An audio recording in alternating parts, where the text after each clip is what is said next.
All right, welcome to Tuesday's show. My name is Ultra David. And I'm James. How's everybody going? We are going to be talking about this past weekend, which saw, of course, the Tekken World Tour Finals. We'll talk about this coming weekend, which will, of course, be the Capcom Cup. We'll talk about another World Tour. We'll talk about a bunch of interesting 5-5 matchup topic discussions. We seriously got 25 suggested this week. Just crazy, dude. Shout outs to everybody. We'll talk about a couple of them at least. I think we're going to have to start calling this the 5-5 matchup show instead of the Tuesday show. Almost, for sure. I mean, look, if people want us to keep answering those kind of questions, yeah. I mean, it's kind of like how it's we fun. used to do those Twitter questions, Indeed remember, it is. when they came up? Yeah, and, it's definitely fun. Don't have to do it that way anymore. So no, it's very cool. So we'll talk about all that stuff. There's other stuff too, some game news and the like, of course, we'll get to, but let's start with Tekken. Before we do that, just want to let everybody know that I know a lot of people asked for this, but we are on Spotify now. Right. So if you guys are watching this and you guys want to listen to us, before you had to do it on the iTunes podcast, now we're on Spotify. If you go to tinyurl.com/UCTV Spotify. What? That'll take you to the link. Let's go, James. We're over there. So tinyurl.com/UCTV Spotify. So there you go. So we're on there now, so you can follow us there and have us on with all of your other podcast stuff in existence. That is super cool. Yeah. Nice work to you. There you go. So okay. All right. So you want to talk about this past weekend? Yeah. Tekken. Okay. Well, of course, the biggest news was that the Tekken World Tour Finals happened over the weekend in Bangkok, Thailand. Yeah. That's right. A whole year of Tekken has gone by. Just like that. And I don't know, you probably didn't do this. Okay. But I basically probably only missed maybe a total of an hour and a half of the entire broadcast. Wow. That's amazing. I didn't do that. You're absolutely right. I missed the beginning of them picking the pools, which made me really sad because I just forgot it was on. And I was out to dinner with Olaf and Kitty, right? And I was like, oh, shoot, it's on. And then also there was one point in time where I just took a break to eat dinner and watch The Mandalorian. I can't believe you slacked like that. Yeah, I know. But outside of that, I literally had it on almost the entire time. Watched almost everything. Had it in the background while I was working. Stayed up till 7 a.m. the one night. Stayed up till 8 a.m. the next night. That's not called the night. That's not the right word for that. It was getting bright. It was definitely bright. Getting bright. And so I watched so much of it. Okay. And it was super exciting. Yeah. It was really hype. It was amazing. And I had a huge... I mean, it was a great time. It was a lot of fun. Yeah. I did not watch that much of it. I watched the LCQ until I fell asleep, whatever time that was. Makes sense. The next day, I watched all of Pool A, both because then I fell asleep, but also because the stuff that I most wanted to watch happened to luckily be in Pool A. Yeah, that's right. Great. And then I fell asleep. And then the next day, I watched the top 8. So. I'll tell you this, though. The second day on the top 8, it was getting really hard to stay awake. By the time it got to the top 8, I was just lying on my couch. I couldn't even sit up anymore, and I was just but I made it through. So congrats! I had to sit myself up. Yeah, it was definitely a lot of fun what I watched. 7 a.m. at night is quite a phrase. Quite a phrase. But it was good. It was good stuff, and obviously, shout outs to Pugas. Obviously, Pugas. Sorry, Pugas. All right, move on. I had a really good time watching that, and great production overall. Yeah. I mean, it started a little kind of wonky. There were some shakinesses. Yeah, because the contrast was too high, and the audio was too low and stuff like that. But overall, I felt like the production was really sick. Yeah.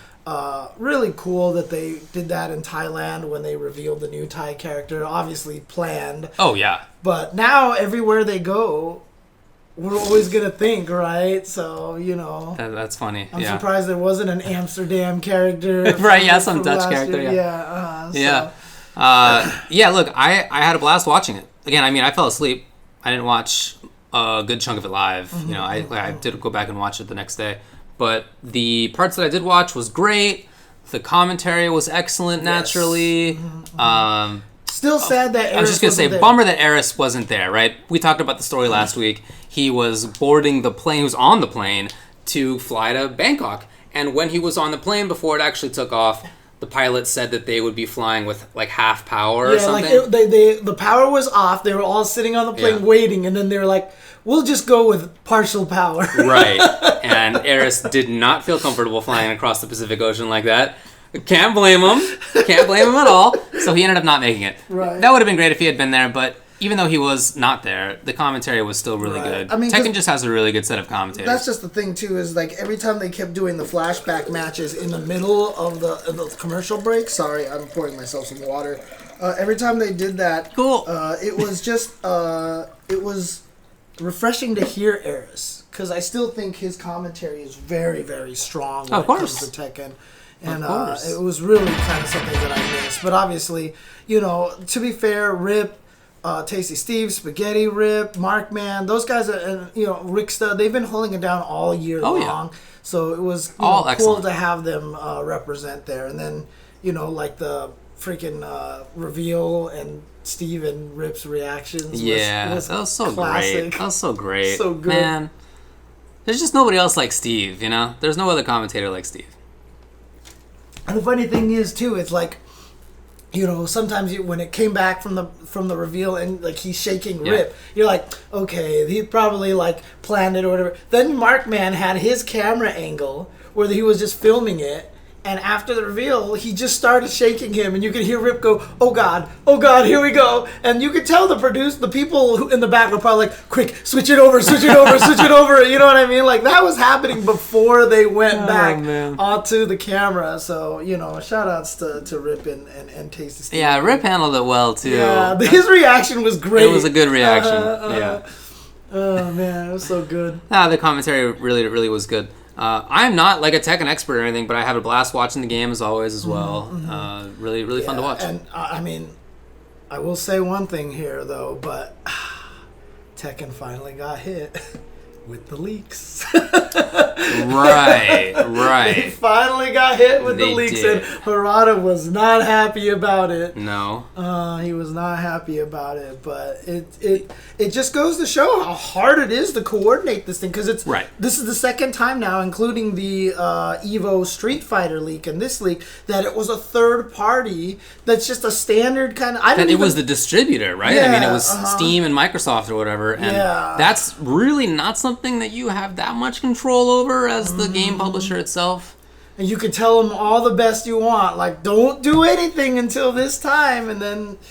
it's really... So I mostly avoided the leaks until, like, before going to sleep. I checked Twitter one last time, and then I just saw one of my friends just, like, offhandedly be like, oh, Ganryu, huh?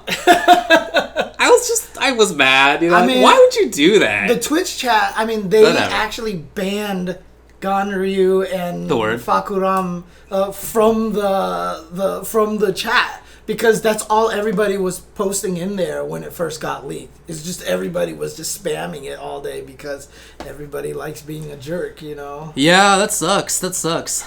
Yeah. But, I mean, regardless, the announcements were still hype. I thought, done in classic, awesome Tekken style. The Ganryu reveal was hilarious. It was super funny, yeah. Do you want to talk about that now, or do you want to talk about that after the... Oh, that's true, huh? I'm kind of jumping ahead. Yeah, let's talk about the tournament, buddy. Yeah. There was a tournament there, that's all right? That's right. Mm-hmm, now, of course, the first day was figuring out the LCQ. And in that...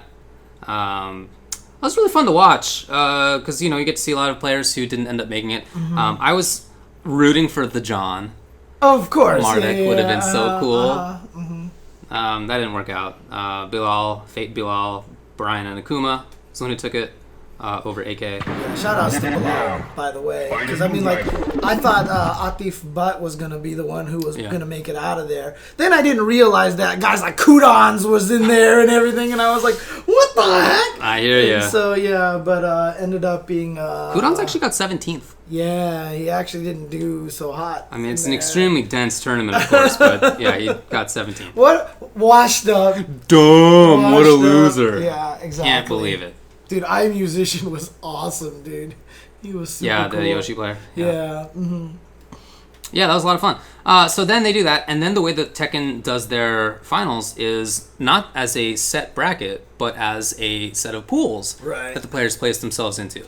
Yeah, and it's really interesting because I love the format because you guarantee everybody plays at least 4 matches, right? Correct. I love that. Yeah, and not only that, you don't know who you're going to play until that weekend, which is another one of my favorite things. It's not like Capcom Cup where you can kind of plan, like, I'm not going to run into this character most likely. You definitely plan for that. Yeah, and so that's kind of the tough part. I like the fact that going into this, you don't know who you're going to play. Yeah. Obviously, there's the downsides of it, like in Pool A, you know, when it came down to Knee versus Arslan Ash, they didn't need the last game. As soon as Knee, I think, won a game, that was it. That was what they said on the broadcast, but I also heard later that wasn't actually right. Oh, really? Oh, okay. So I'm not sure which one is true. I didn't do the research on that. I guess I forgot now that I think about it. But that was what they said on the broadcast, and then I heard otherwise elsewhere. Right. And it was, okay, so Ace King Offsuit says, I'm trusting Ace King Offsuit more than anybody else. Exactly. Okay. Yeah, okay, so if it says it was not true. But, I mean, the downside still is that you end up with a lot of matches that just don't matter anymore. Right. So if you're a Shadow, right, he knew that he was not going to move on. He went 0-3 to start with. Mm-hmm. If you're in that case, at best you can be a spoiler. Right, which you absolutely did. Yeah, but at the same time, I feel like that opens the process up to shenanigans. Yes, right? That's one of the hardest things about round robin is shenanigans. Which, fortunately, I don't think it hasn't happened. Yeah. I don't think it happened this time, but there is that potentiality. Hopefully that never happens. But see, that's the part that sucks. So according to Ace King Offsuit says, is if Knee lost, he would have been out, right? Yeah. But Arslan Ash was playing as if he was already out because he almost quit after the second game. Indeed. He was just like, oh, well, then it doesn't matter, so I don't really want to play anymore.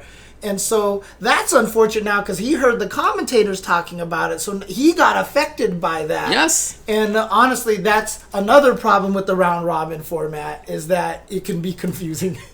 This just needs to be something better moving forward. Yeah. It just needs to be that you have people there whose job it is to keep closely on track of this. I feel like those people were there, I want to point out, and that they just didn't do a good enough job. I feel like that position exists. You know what I'm going to say right now? I'm going to tell everybody. Blowing up my close friends. Hire Ace King Offsuit to fly to these events. Just hire him. Pay the man some money to go to the event, and he will do it for you because there's no person I would trust more. And, someone said in the chat, Beansy, absolutely. I don't blame the commentators at all. They kept saying, too, that they were like, oh, yeah, the producers are telling us da-da-da-da-da. It's not their job to do that kind of stuff. No. So they're repeating what to be fair, say, I do think that also the commentators should have a little bingo chart and should be filling out the matches each time so they know. Yeah. I do think that they should be doing that. Yeah. But the ultimate onus is not on them. It's for the people on the podcast and stuff like that. Beansy says in chats, I asked Ripped about the situation. He said he was just saying what the producers told him, which is absolutely, as commentators ourselves, we know that's how it goes. Yeah. Again, I do think the commentators should also be tracking stuff, but anyway, this needs to be done better. And if that made a difference for Arslan in terms of how he approached the match, then that would be a big bummer. Right. I don't know, but I would think if I were him that I would play in a different style if I knew that I couldn't lose a single game. Right, I think I would play differently, right? Yeah. I think I would take more risks, to be honest, right? I don't know. I haven't talked with him, obviously, but if that did change how he played, then that is you can see it after he lost. Like, Didong Man says, like, he looked kind of defeated afterwards. He was defeated, yeah. Right, yeah. He motioned as if he was going to step away from the console because he thought it was over. So, anyway, I mean, that's a big bummer. So what happens in this pool, we probably should have set this up, was that it was Knee, Ulsan, Noroma, Shadow, and Arslan Ash. So the Knee versus Arslan Ash thing was going to happen in this pool, And in addition to that, you have very strong players like Ulsan, Noroma, and Shadow. So it was a super dense pool. Only 2 people can make it out. And keep in mind, Nee did that on purpose. Yeah. He went after Arslan Ash, right? So he wanted to go after that pool. So there you go. Yeah, right. Which is one of the cool things about the format, that you can sort of set that up, right? If you the drama is there. It is, and it's I gotta tell you, a pretty different mindset than what I would do. I'd be trying to get into top 8 to like get money, you know. I'm just like, how can I guarantee myself some cash? And he's like, give me like best player in the world right now. Like, I'd be like, oh, hold on. Because like that's what Jimmy J Tran did the year 2 years ago when he went after JDCR. He was just like, I'm going right after him. So yeah, it's an unfortunate kind of situation, but next year hopefully they'll have it more. It needs to be calculated. Someone needs to write a computer program with all the tiebreakers in there that you just input the numbers and it just tells you. And then you could type in the preview, and then that way it takes no human error. If only somebody related to the FGC, who maybe has been watching the FGC for a really long time and maybe talks about it a lot, was also a computer programmer. I don't know, maybe. Anyway, let me know in the chat if you've ever seen somebody like that. So the 2 people who came out of Group A... Out of practice, okay. were Rip Nee, could do it too. Rip definitely could do it, that's true. Nee and Ulsan. Right? Yes. Out of Group B... Shout out to Ulsan. He played ridiculous. Very well, no doubt about it. Strong. But nobody went undefeated in that pool. Arslan ended up 1-3, actually. Pool B was won by Double and Anakin. Double went undefeated. So Super Akuma, Kokoma, and Abel da Maestro did not move on. Yeah, I was sad for Abel da Maestro, but I was really happy for Anakin. So all these pools were like that, you know. Did you see the little video of Anakin and Arslan Ash? And Anakin was doing the A sign for Atlanta, and Arslan Ash was doing the A sign too. No. And he was like, "Isn't that for Anakin?" It's like, "I'm Arslan Ash, or I'm gonna do it." He's like, "Actually, it's for Atlanta." And he's like, "Oh, okay." That's funny. Yeah.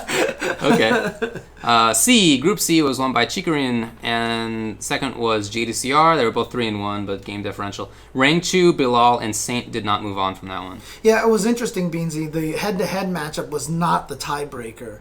So even though Nee lost to Ulsan, they were both 3-1, and he had a better record. He had a better differential, so he actually advanced. I do think the head-to-head probably should be the tiebreaker, to be honest with you. So I think I like game differential because it makes the pool as a whole more important. I see what you're saying. Yeah. That's true. Mm-hmm. Group D, Nobi and Lohai made it out. Oasis Honey, Jimmy J Tran, and Chanel did not move on. And there you go, there were 4. Yeah. So then you had the top 8, and the winner... 4 of them started on loser side. Right. Yeah. Mm-hmm. The winner was Chikarin with Geese and Akuma. Busting out Akuma at the end. Because there was no Akuma in top 8. And right. After all the talk about it, you know, and some people are actually kind of frustrated with it a little bit too, because they feel like the nerf to Akuma was kind of a dirty thing to do right beforehand. But yeah, that was only a few weeks ago, and they lowered his meter build, right? Right. And obviously that's where he gets a lot of his power from, because as soon as he gets meter, he's like 10 times scarier all of a sudden with a Fireball FADC, right? So, but I don't think it's as big deal as people are trying to make it out to be. I think people are trying to really... put the drama in there. Yeah, there's no way to win, really. Right. Mm-hmm. I mean, do I think Pakistan got a little kind of screwed from that? Maybe a little bit, because they were all practicing Akuma and stuff like that. Fortunately, it doesn't change what the character can do, just when how often he can, how often. So winner was Chikarin, second was Fate Ulsan with Kazumi and Bob. Yeah. And I heard that Chikarin had practiced Akuma exclusively for Ulsan. Yeah. And that was the only person he would have played Akuma against. And it happened to be that was Grand Finals, which is hilarious. I forgot which commentator said, but they said they talked to him. That's what he said. Mm-hmm. Then third was Rock's Knee with Steve, Paul, Brian. Fourth was RB Anakin with Jack 7. Shout out to Anakin, by the way. He played so well. I was so happy for him. Fifth were UIU Double with Law and Yamasa Nobi with Dragunov. And then seventh were UIU Lohai with Shaheen and JDCR with Dragunov. Yeah, it was pretty crazy because Nobi killed it in his pool. But then it's just a different story once you get into that top 8, man. That top 8 is just terrifying. Extremely strong. Right. So there you go. So Chikurin wins the Tekken World Tour 2019. Yeah. Congrats to him, man. That's so cool. Yeah, but that means it's gone back to Japan now, basically, yes. right? So, well, I mean, last year was also Japan with Ring Chi. Oh, I guess that's true. Right. But the interesting thing about it is the winner is never who we thought it was going. I was just gonna say, nobody was talking about Chikurin in this way. No, not at all. Nobody was. It's not that anybody thinks he sucks, but like nobody was talking about the guy as like the potential winner. Right.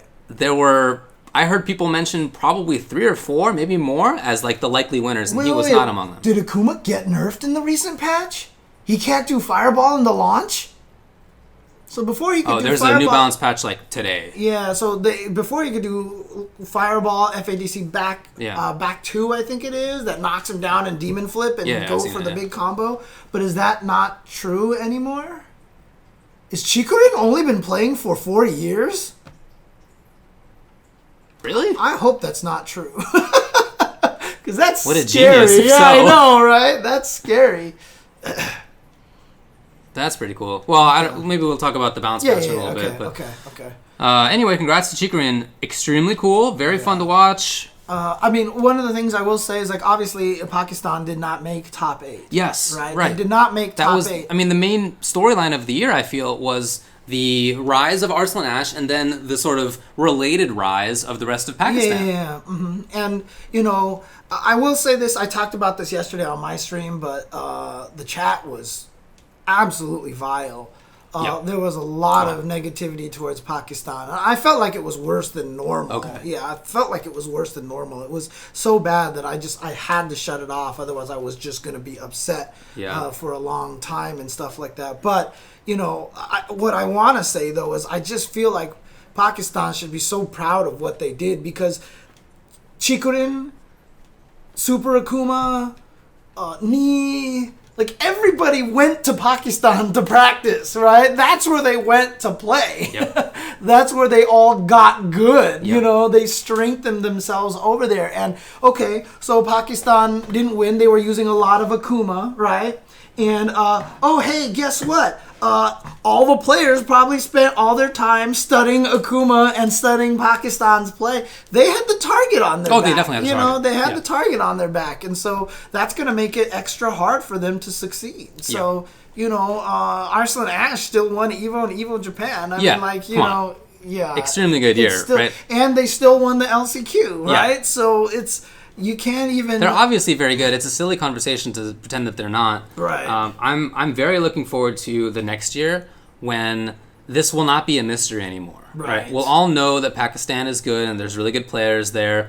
They won't have this like kind of comeuppance feeling anymore, right? They'll still want to do really well, but the sort of extra feeling of we're the sort of new kids on the block internationally. Like the spotlight is on us. Yeah, the spotlight won't be there in the same way. And so I feel like next year we'll like really get to see the whole world again. It's going to be very cool. It'll be on Kenya or wherever the next... I hope so. Yeah, maybe the rest of the Peruvian crew turns up, right? The surprise, scene out of nowhere. For sure. I think that's so cool. I really think that that's one of the major storylines, not just in Tekken, but like of the year in video games, just as in general. And again, it's one of those things that does make me really sad, because I would have loved it if Pakistan got into this and then they just felt so welcome and everything like that. Yeah. But, if you're a casual Pakistan person, you're like, let me go watch the stream, and then you just see how vile it is. You're just like, what is wrong? This sucks. You know what I mean? And it does suck. I kept saying on my stream, one thing that I really would like to see is that there should be a user setting in why did my TV turn off?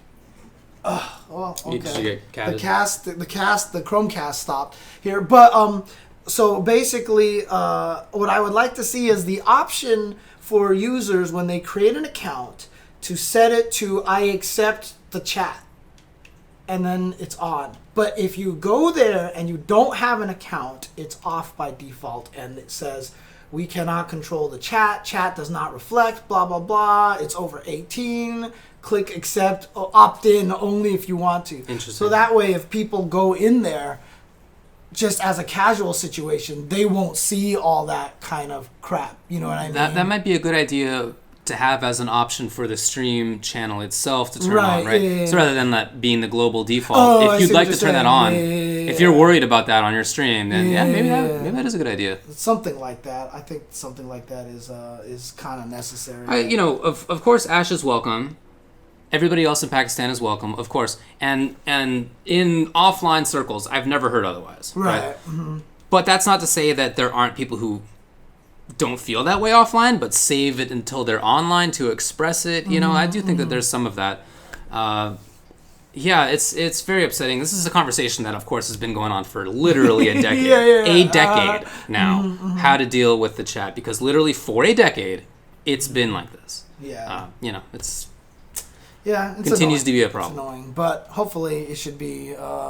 Hopefully we can do something about it at some point in time. But again, shout outs to Pakistan. They didn't make top 8, but to say that they didn't affect the entirety of Tekken, the Tekken world, is just a mistake. No, it was a huge impact, and one of really, the unique storylines I think in fighting game history. Yeah, absolutely. Very, very unique to have that kind of situation. Absolutely.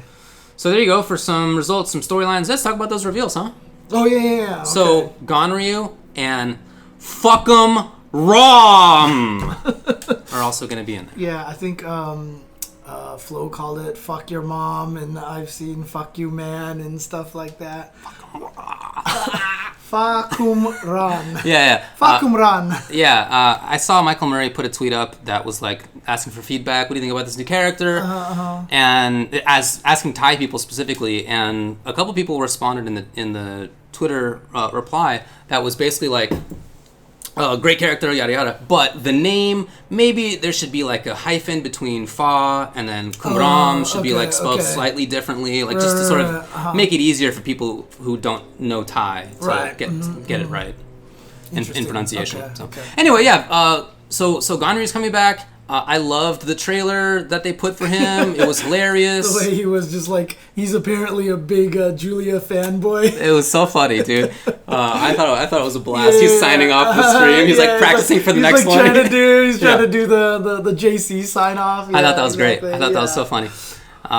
And it's, Gonryu is one of those characters that I feel like is like a base Tekken character in my mind. Like in my mind, he's like one of the like Tekken characters that should be there. Oh, really? But hasn't been. Because I think he showed up in 3. Yeah, it's not like he was an original one. Yeah, but in my mind, I feel like he's like a Tekken character, and he hasn't been there. And yet, I've also I only know like 3 people who really wanted him back. At the same time, so Rixta's really happy, right? There's like a few people who are really happy. I think Saint was happy. Okay, yeah. Bronson might even be happy because he has used him in the past. He's used him in the past. So, but I think that's really cool. And then the other guy. So apparently he's been chasing Julia for 3 games or something. Oh, okay, I don't know the story. It's canon that he's in love with Julia. Okay, interesting. All right, very cool. Okay, dude, he stole T-Hawk's Ultra, dude. He jumps in the air, throws you to the ground, and sits on you. I didn't even think about it. Yeah, as soon as I saw that, I was like, isn't that T-Hawk? I guess you're right. Because he does that, and he does a pose, right? T-Hawk does this, and I was like, what the heck? Didn't even think about it. And on top of that, they announced this new character, Fa Kumram, and he looks, I think, very cool. He is a tall Muay Thai and Thai character, which is really cool. The trailer was interesting. The thing everybody's chatting about is the fact that the camera angles were so weird. Because they were like, look how tall he is. He's the same size. You're kind of like looking from below Marduk, right? And Marduk's the tallest character. So you're like looking from below his shoulder, and Fakunram is like up here. And I was like, whoa, he's going to be gigantic. Then they showed the match, and they're like the same size. Yeah, and so that means that he is like also the tallest character in the game, right? So it's not like it's some shorty. But it was funny in terms of how they did it in camera angles. I was listening to Best of 5 on the way over here, and there was speculation on that program that some of his moves may be unblockables. There may be charge that involved, because there's a moment when he kicks Marduk, and Marduk falls all the way to the ground, even though he blocked it. So I don't know. I guess we'll see. And then there even looked like a very angry Scarish kind of moment where he looks like he charges himself up. Right. So the immediate guess is that he looks a lot like Sagat. Oh right? yeah, of course. He looks like a Sagat that had a tiger claws face. Did you actually see there's someone tweeted out the lore of the character? I did see that, which is really interesting. Yeah, so. he has this very detailed backstory where he was like a Muay Thai fighter, and then he got married, and he had a kid, and then they got kidnapped, and now he has to like do dirty work for them, and then he ended up losing himself while doing that. Now he's like too into it, and he's trying to fight for the freedom of his wife and daughter. Very, a lot to know, but that's like not going to be in the game itself. Yeah, so. It's not going to show up outside of. Well, I mean, the one cool thing is that they still have all the characters speaking their native languages. I really like that. Yeah, and very cool to announce, as you said, the Thai character in Thailand. Yeah, and actually, speaking Thai. Rick. Actually, and all the trailers had the Thai subtitles on them too. Right, that's true. And Rick said that he says that they could have went somewhere to get a bigger audience, but he said he's seeing how ecstatic the Thai crowd was to have a Thai character in there like that, made him super happy, and he said it made it worth it. Now, obviously, all the Bruce fans out there are really sad, but what are you gonna do? What are you gonna do? I don't know. Look, that's not gonna happen. I guess Bruce was killed by Devora. Okay. Dang, his face got eaten by bugs. When that happens, the lore is everybody knows that if your face gets eaten by bugs, you can't come back. The normal rules of you being dead and being able to come back because it's a video game don't apply in that case. You're just gone forever. Exactly. Like Melina. Oh no. Yeah, because some people were even pointing out that the third new character, Leroy, actually has a lot of similar moves to a previous character named what was his name, Wang Lei, I think it was, or something like that, or Wang Li or something like that. But Wang, they actually said he had like similar moves. I saw someone put up a video showing comparisons and stuff like that. So, I mean, I kind of remember hearing there are other new characters that look like they kind of superseded some of the other ones. And so I have a funny feeling Fakumran is probably going to supersede Bruce. I mean, I think if you're a Bruce fan, move on. Yeah. Time to move on. Well, I think go buy a drink and join the Melina fans. Yes, that's right. Yeah. There are no Bruce fans. I don't think that's true. Oh, man.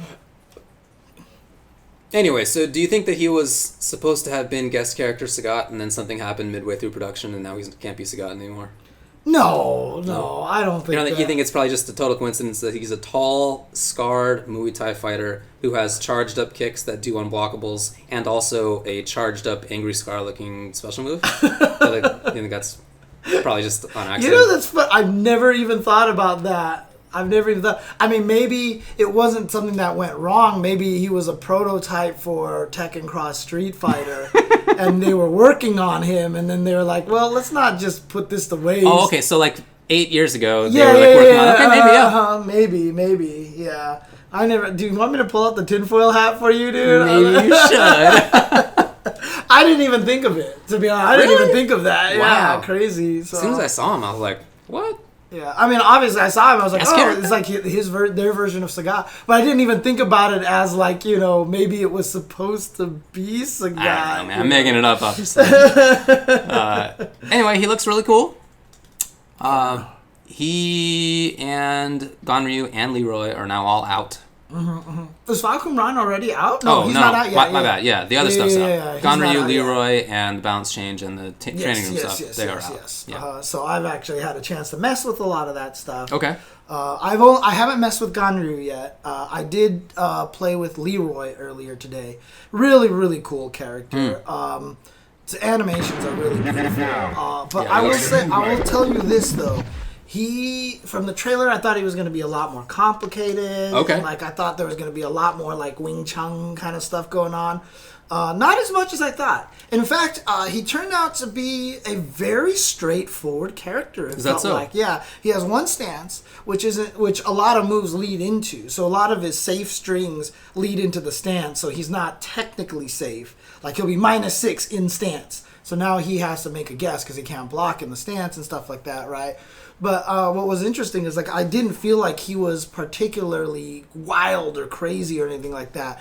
Obviously, he has two really fun stuff, right? One, he has the dog. Sugar. Sugar the dog. And he actually says, "Come on, Sugar," or something like that.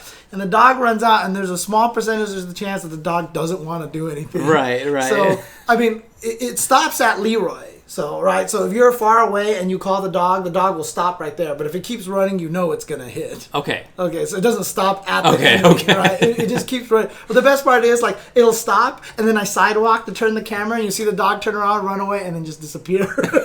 Just vanishes. Dude, he has a parry move, and someone told me to parry Kazumi's tiger. Yeah, I saw this. Yeah, and you throw the tiger out, and he parries it, and the tiger just evaporates. Tiger's just like he murders tigers. Wow, okay. He murders tigers, dude. Oh my gosh. But then he also has the one-time use cane attack, where he pulls out the pole and he attacks with it, and then he drops it. I didn't know it was one-time use. You could only use it once for the match. He doesn't even pick it up. Well, that's what it said in the training mode. I don't know if that means round or match. Oh, you only play training mode. Yeah, I only play training mode, but I think it's just for the whole match, or is it for the round? Is it for the round?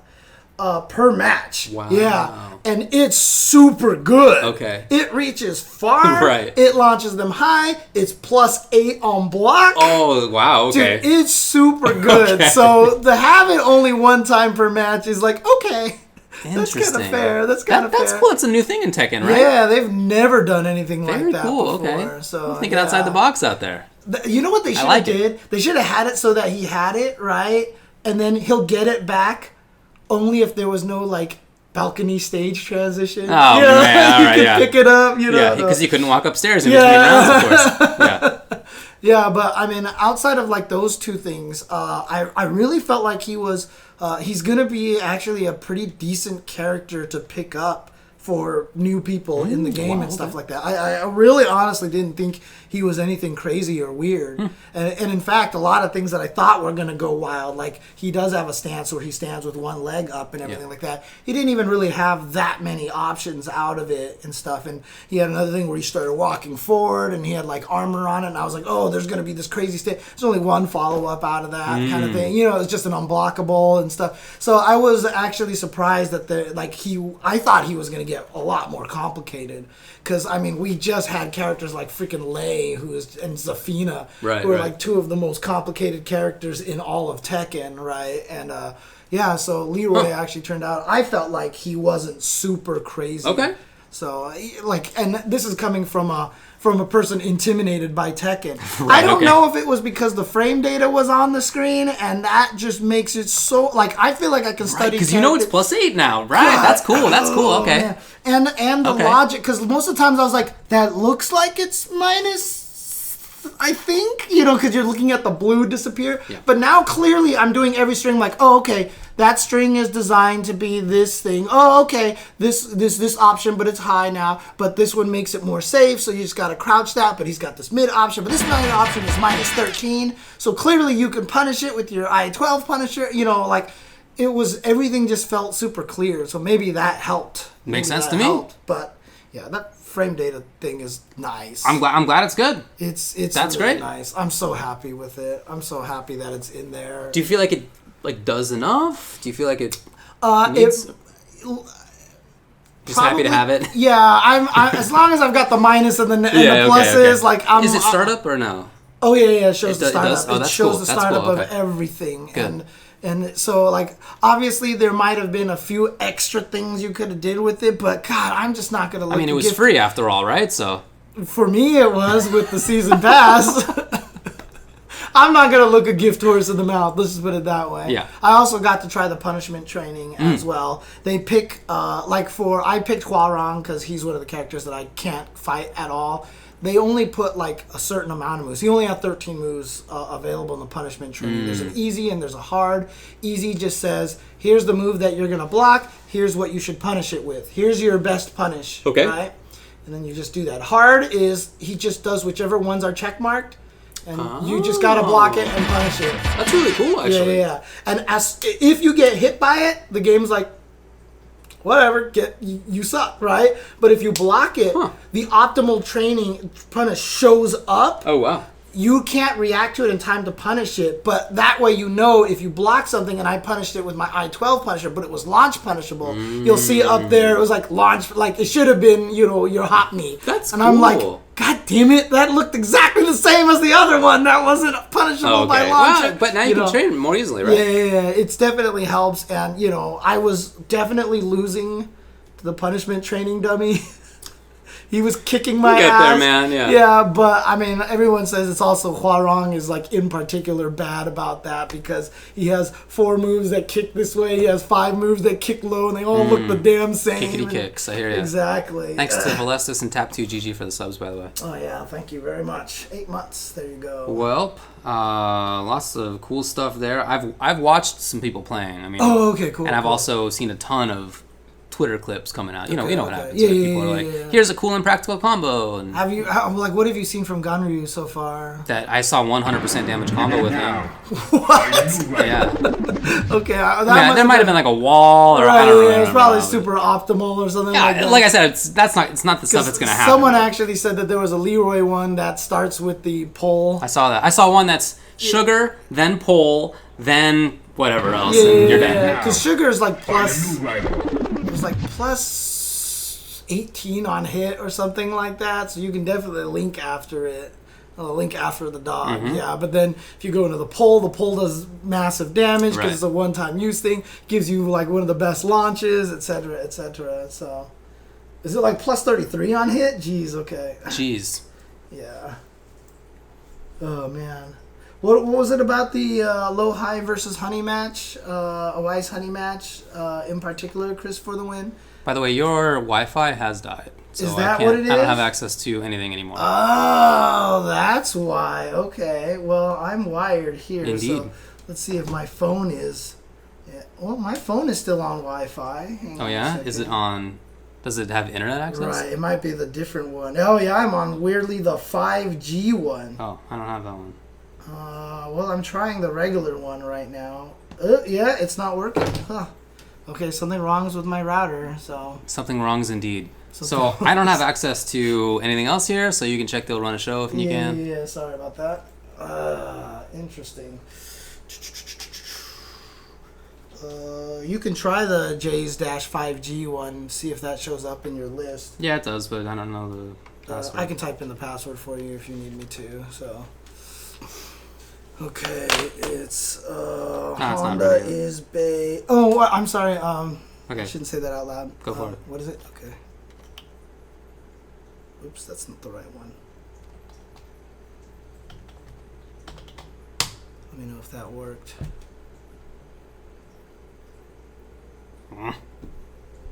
No.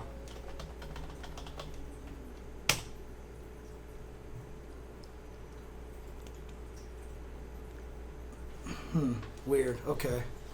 All right. Yeah, I'm in. Oh, you're in? Oh, okay. Sweet. Okay. Cool. All right. Well, patch notes. Have you looked into that at all? I guess not. I did not. No, I didn't realize there was patches in this one. Yeah, there are patch notes. Okay. Here you can take a little gander. Sure, I mean, the list is not. Yeah, let me bring up the terribly long. Anyway, should be under docs. Yeah. Here we go. But yeah, let's take a look at this. So King back 2-1, reduce the attacks not back to prevent the second hit from missing when the first hit is blocked. Oh, okay. I didn't even realize that was a thing. I barely used that. I only use that move in combos. Yoshimitsu had a few changes here. Huarong. Yeah, this is nothing like... Yeah, they're not... Most of them that I read through, I mean, I don't know the game very well, but they're not very long patch notes, certainly. I don't know. Maybe these are like targeted and important, but it's not a lot. I don't know the other characters well enough to be able to be like, oh my god! Oh, there's this guy. But Akuma, increase the recovery time by 1 frame. This changes frame advantage from -13 to -14, so it's 14 frame punishable now. And -5 to -6 when the move hits. Okay. So gotcha. Is 13 to 14 like an important number? Yeah, it's not as important as 14 to 15. That's the big one, but there are a couple characters who have 14 frame launchers. There's a few characters who will be able to punish that a little bit more. Okay. But 14 is the cusp of being launch punishable. Okay. So all the launches are 15 frames, essentially. Hop kicks even like the from crouching crumple kind of things like that. Most of the good launchers are 15 frames. Okay. Like 3 characters, I think, have 14 frame launchers. Okay. So, yeah. Has anybody else seen the patch notes and think that anything else is like particularly noteworthy? I'm not sure. Let's see. Thanks for the sub. Yeah, thank you for the sub. Yeah, the 4-man commentary wasn't a problem. I thought the 4-man commentary was good. Yeah, I thought that was cool. I thought that went fine. Yeah. Yeah, Akuma's never really been bad. I mean, the worst he's probably been is like X-Men Children of the Atom, MVC2, like those games. But outside of that, like, he's been always super strong. Pretty good to super strong between them. Mm-hmm, mm-hmm. Oh, Dragonov Lust, crazy wall carry. That's fine, because the patch that came for Season 3 gave him stupid wall carry. Oh, yeah. Like, he just was just like, boom, boom, dash cancel, boop, boop, dash cancel, boop, boop, dash cancel. He just, like, took you all the way. So I think I guess they nerfed that, so. Gotcha. Yeah, so. Okay. Well, all right, there you go. Okay. If there's nothing else too significant to point out, then I guess that's... Oh, well, I also wanted to point out that they confirmed that there's going to be a Tekken World Tour next year. Yeah. TWT 2020. Yeah. And you know what month it begins? They said April, They did say April. April, yeah. So it's going to be a while. Do you know what tournament that leaves out? Final round? Yeah. I mean, final round wasn't part of the TWT last year. Wasn't it? That's why everybody was... Because it started I started late as well. They were mad last year when final round wasn't in there. Okay, yeah, right. They got mad because they were like, what the heck? This is like the most important one. Yeah. Which is why DreamHack Atlanta kind of turned into the big one at that point in time. So, yeah. DreamHack is going to do another Atlanta next year. Yeah. So Sonic Fox is going to be entering TWT this year. Yeah, so that's what they said. That's what they always say. But I even saw a tweet that Leffen is trying to learn this game as well. now. So there you go. Yeah, so. I saw that as well. We'll see. We'll see. It would be great. It would be awesome. Yeah, absolutely. The more the merrier, of course. To be honest with you. I want more of that crossover stuff. And it'd be interesting because Tekken is one of the smallest crossover games. Right. The people who play Tekken really don't play much else. And the people who play other stuff don't really play much Tekken, right? I mean, obviously we have guys like John Ding, who does. Of course there are some. There's of course, a bunch of guys who do crossover here and there, but Poke Chop is good at Street Fighter as well. But it's rare. It's rare, especially among like newer generations. Mm-hmm. Yeah. Mm-hmm. Newer generations. Anything else to say about the Tekken World Tour? No, except like I said, really well done, really well run. Good job to all the guys over there. Good job to the entire production team and stuff. So absolutely, yeah, good stuff. Yeah, it looks like a really fun city. I'd love to visit Bangkok sometime. I've never been there. I've never been to Southeast Asia in general. Yeah. My only time in East Asia. Well, I went to China once, but then also Japan for Evo Japan. That's it. Of course. I'd love to travel more. And in the end, in retrospect, I think it was actually really nice that it was there. I mean, obviously, Fa Kumram is one reason, but then that's also like an approachable spot for what turned out to be a very important region of Pakistan. Right. They didn't know that when they planned to put it in Bangkok, right? Probably right. It just ended up being like a little bit more approachable than some other places would have been. So that's really cool how that turned out. Oh, that's funny. But yeah, so... But it was also because that was the other thing too. It was really cool because a good Japanese contingent made it out there. Yeah. A good Korean contingent made it out there. So you had the fans cheering for all the really good groups and everything. So very cool. Yep. Okie doke. Well, I guess that's it for the TWT. Mm-hmm. In terms of other tournament results, all that I know is that there was a Samurai Showdown event in China. So there were supposed to be 2 of them in China. One of them, which was the one that the Ronin Rumble winner was supposed to go to. Okay. Didn't quite turn out that way. Okay. But we'll talk about that in depth a little bit later. We'll talk about that a little bit. But I know Infiltration won one of the tournaments. That's what you told me. I don't know if he won the one that was supposed to be the one that the Ronin Rumble guy went to. I tried looking for info on this before I came here. I didn't find it. And this just goes part and parcel with what we'll talk about later. Is just the SNK World Tour is just not kind of going well right now. But in any case, if somebody knows if there was 2 tournaments, if which one, Infiltration won, or if he just won the one that everybody was supposed to go to.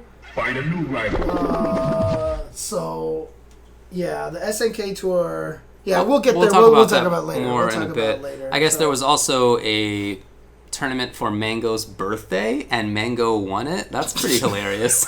I didn't know about this. Mango won it. Everybody else was just like playing. He's probably like, they would not have let him win. Are you serious? No. If you don't let me win, there's no way. Get kicked out of my birthday tournament. You know? Those guys would love to knock him down. It's my party, and I'll win if I want to. Yeah. Too much birthday. Yeah, I know. Man. That's great. I beat Hungrybox. Nice work. Okay. Alrighty. Can't read the chat. Right No, Jasmine has placed herself directly in between James and the chat. She's so good at this. Mm-hmm. She does this every time I play Street Fighter. She just sits there and sits in front of everybody's meter. Mm-hmm. Oh, nice work, lady. See anything? Nice work, little lady. All right. Well, if you want to take MK Leo break? beat Konga Saga. One Konga Saga beating Tweak. Okay, nice. Okay. So there you go. Okay. All right. All right, actually, CPT probably will take a while, so let's take a break. Take a quick break, and when we come back, we'll talk about some Capcom Pro Tour, which is coming up this weekend. Be right back. Jasmine definitely hit lag switches and stuff like that, but anyways. That is wild, dude. Oh, it's absurd. So Twitch has made a bunch of changes to its layout in terms of the stream manager. You know, like what comes up when you're streaming itself. And now there's no avoiding it. Like for a while, you could use the new one or the old one, right? A little change if you wanted to. And now you can't. So now you're stuck with this one, which is very obviously designed for like touchscreen sort of situations, like somebody who doesn't have a mouse. Like a lot of people are streaming online while playing video games who don't have a mouse. No, I mean, it's absurd. It's like obvious. No, I'm trying to get in the mindset of why they would have designed this UI. Right. What could they be thinking, you know? I just feel like it's patently absurd. Like, you remember that James Bond movie where they like did the newspaper and the guy's always carrying around the little touch keyboard or something with them everywhere? I feel like that's what they're expecting people to stream. That they're walking around holding this iPad in their hand and they're going, let me go stream something. And just like, for sure. Why not? And there probably are some people who are doing that, but the vast majority, obviously, are not doing that. Now there's no way to get around it. And if you would like to edit what the page looks like better, you have to input the Konami code. I can't believe... I thought you were trolling me. I thought you were going to make me type in the code and just laugh at me like, no. I can't believe you believed me.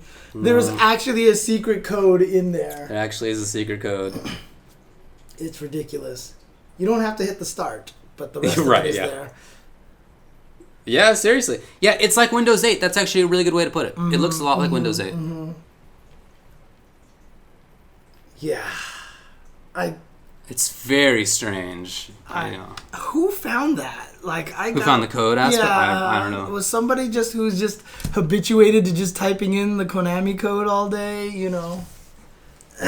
Yeah, the most important menu is hidden behind Control-Alt-Delete, I believe. What's that? I think the most important menu is hidden behind Control-Alt-Delete. Maybe Alt-F4. Oh, God. Maybe Control-F4. Into Windows R, CMD, then formats. Yeah. You just have to go in and delete Win32. That's all you gotta do. You really try. This is the old school trolls here, dude. Oh, man. Delete boot.ini. Yep, that's right. God. And people used to fall for these things when they weren't used to computers. They would be like, oh, okay, I need to do this. And then their machine was dead, dude. That's ancient trolling. That is classic. That's 20, 25-year-old trolling. Those trolls are gray and... yeah, well, I do have some in my beard, so that's true. Delete System 32. Do you have a System 32 in your... Oh, God, that's not good. That's from the System 32 did I say virus. Win32? Yeah, System 32, yeah. That's from the System 32. That's from the System 32 It's only the 32nd system. Don't worry about it. You know, you got 31 other systems. Del Tree Stardust Star. That was the one. Alt F4 to make Google Chrome faster. Oh, man. God. The old... So can you get the bracket up onto the screen? Yes, I can. Sweet. ¿Dónde está el bracketo? It's in there. Near the bottom, my upcoming. LCQ is stacked. Yeah. That's not the bracket, though. I mean, I don't think that they have the pools out officially for that. Oh, really? Oh, yeah. Okay. They don't have the official bracket I there? don't think so. Oh, bracket here. There we go. Okay.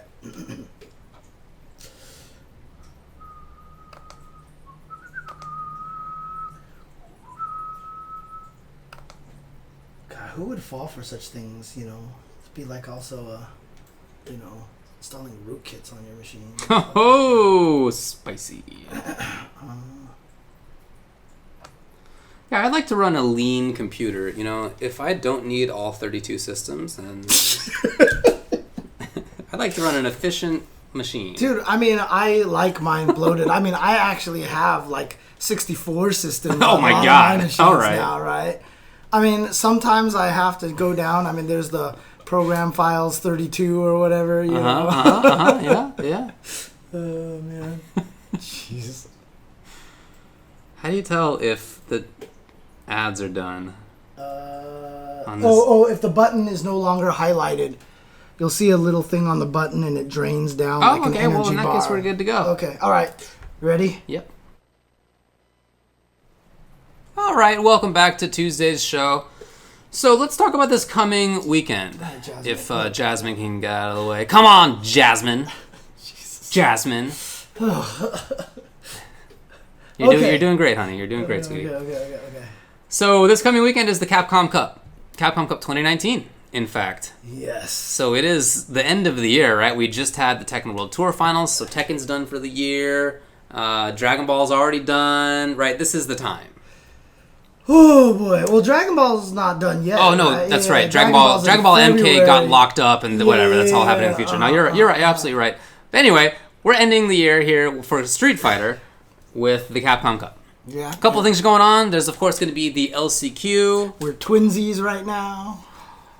Wow. This was not planned. Actually, it was not. That's true. Yeah. I'm not getting one of these this year, so. Oh, I'll get you one. I'll be there. Anyway, Capcom Cup has the top 32 players in the world. 31 of them are qualified beforehand. The 32nd wins an LCQ at the event.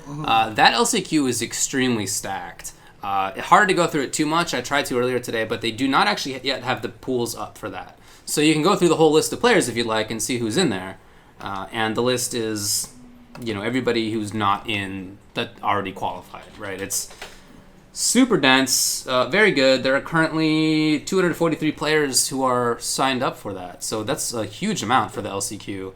And like I said, a lot of them are really good players. Yeah, and still, strangely enough, it's still right with what Nemo said 2 years ago. It's still probably one of the easier tournaments to win because Punk, Tokido, Fujimura, and all those guys aren't in it, right? So it's still, weirdly enough, one of the easier ones to win. Yeah, so. I mean, you don't give yourself much margin for error, right? You have one tournament or else that's it. Right? But, yeah, that tournament may be a little bit simpler than many others. Right. But, yeah, like I said, it's hard to really break that down too much because the pools aren't done yet. And, of course, the pools have such a big impact on, you know, who's going to do well and who's going to move through that.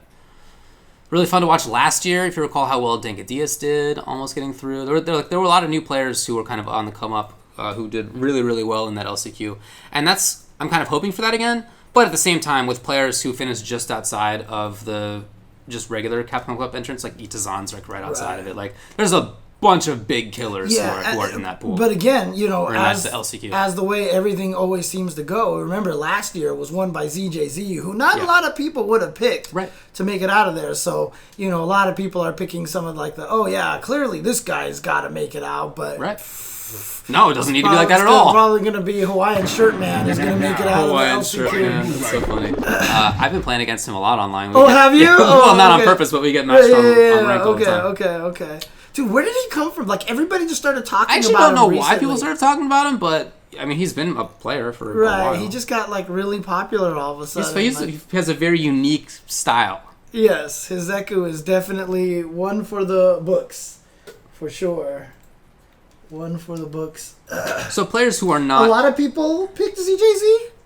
That's absolutely not true. Some people did. I know some people did, and I wasn't surprised to see it, but it's absurd to say that a lot of people picked him. Come Yeah, on. I mean, like, maybe some of the other top people who knew him, but I meant... I know people who picked him. Right, but I'm talking like the big giant overall casual audience. Like no one, like if you had fantasy brackets, I don't think most people picked ZJZ. Out there. I mean, so. people did pick him. I don't want to make it seem like he was an unknown or anything, but Right. I wouldn't say he was a favorite for that. Okay. Anyway, people who didn't make it in are like Itazan and Smug and Mena. No, Smug's in. Oh no, Smug qualified. That's true. Yeah. Mena, Moke, Gamer B, Haitani, Ryusei, Justin, Crimson, I don't Fudo, think Justin's Johnny. going, though. Yeah, fair enough. I guess that's a good point. Yeah. Dual Kevin is a great one to point out. Yeah. There's a lot of really good players who could make it through this thing. Although Dual Kevin will be there for the Street will Fighter definitely be League there. stuff, so Yeah. yeah. So anyway, it's hard to talk about the LCQ, but as far as Capcom Cup itself goes, we know the first round matchups, Yes. and so as we have done before, it's really fun to go through and make your picks, right? So we're gonna make some picks. Let's get spicy. Do you want us to have the tiebreaker be the chat, or do you want to just always get the chat's opinion on this one? How did we do it last time? I think we used them. I don't remember now. Because now that I think about it, because we probably would end up agreeing on a lot of stuff, right? Yeah. So we'll use the chat as the tiebreaker. All right, fine. We'll use the chat as the tiebreaker then. So I intentionally did not go in ahead of time to make these picks. I just wanted to have it be as like off the cuff blank crazy slate, huh? as possible. Yes. Wow. Okay. All right. Well, we want to bring it up here if Jasmine can get out of the way. God. Come on, she's like right in front of the computer.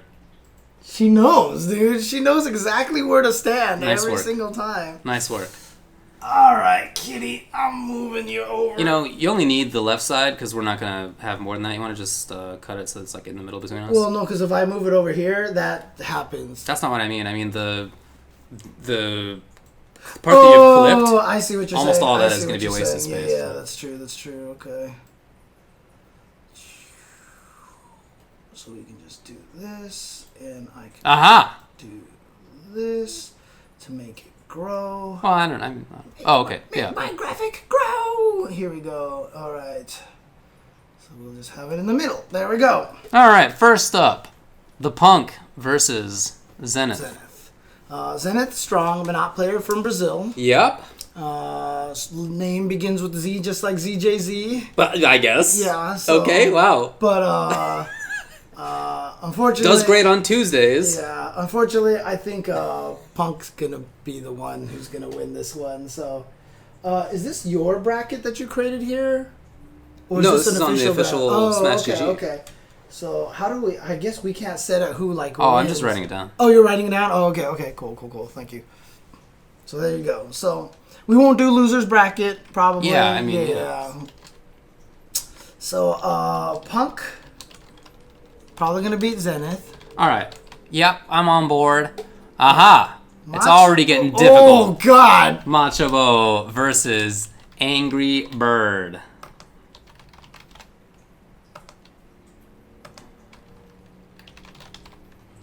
All right. So these are the 16th and 17th ranked players at VS Fighting 2019. Machobo beat Angry Bird. Well, let's put it this way. Angry Bird beat Machobo 2-0. And then Machobo got the run back in loser semis 3-2. At Combo Breaker, Machobo beat Angry Bird 2-1 in pools.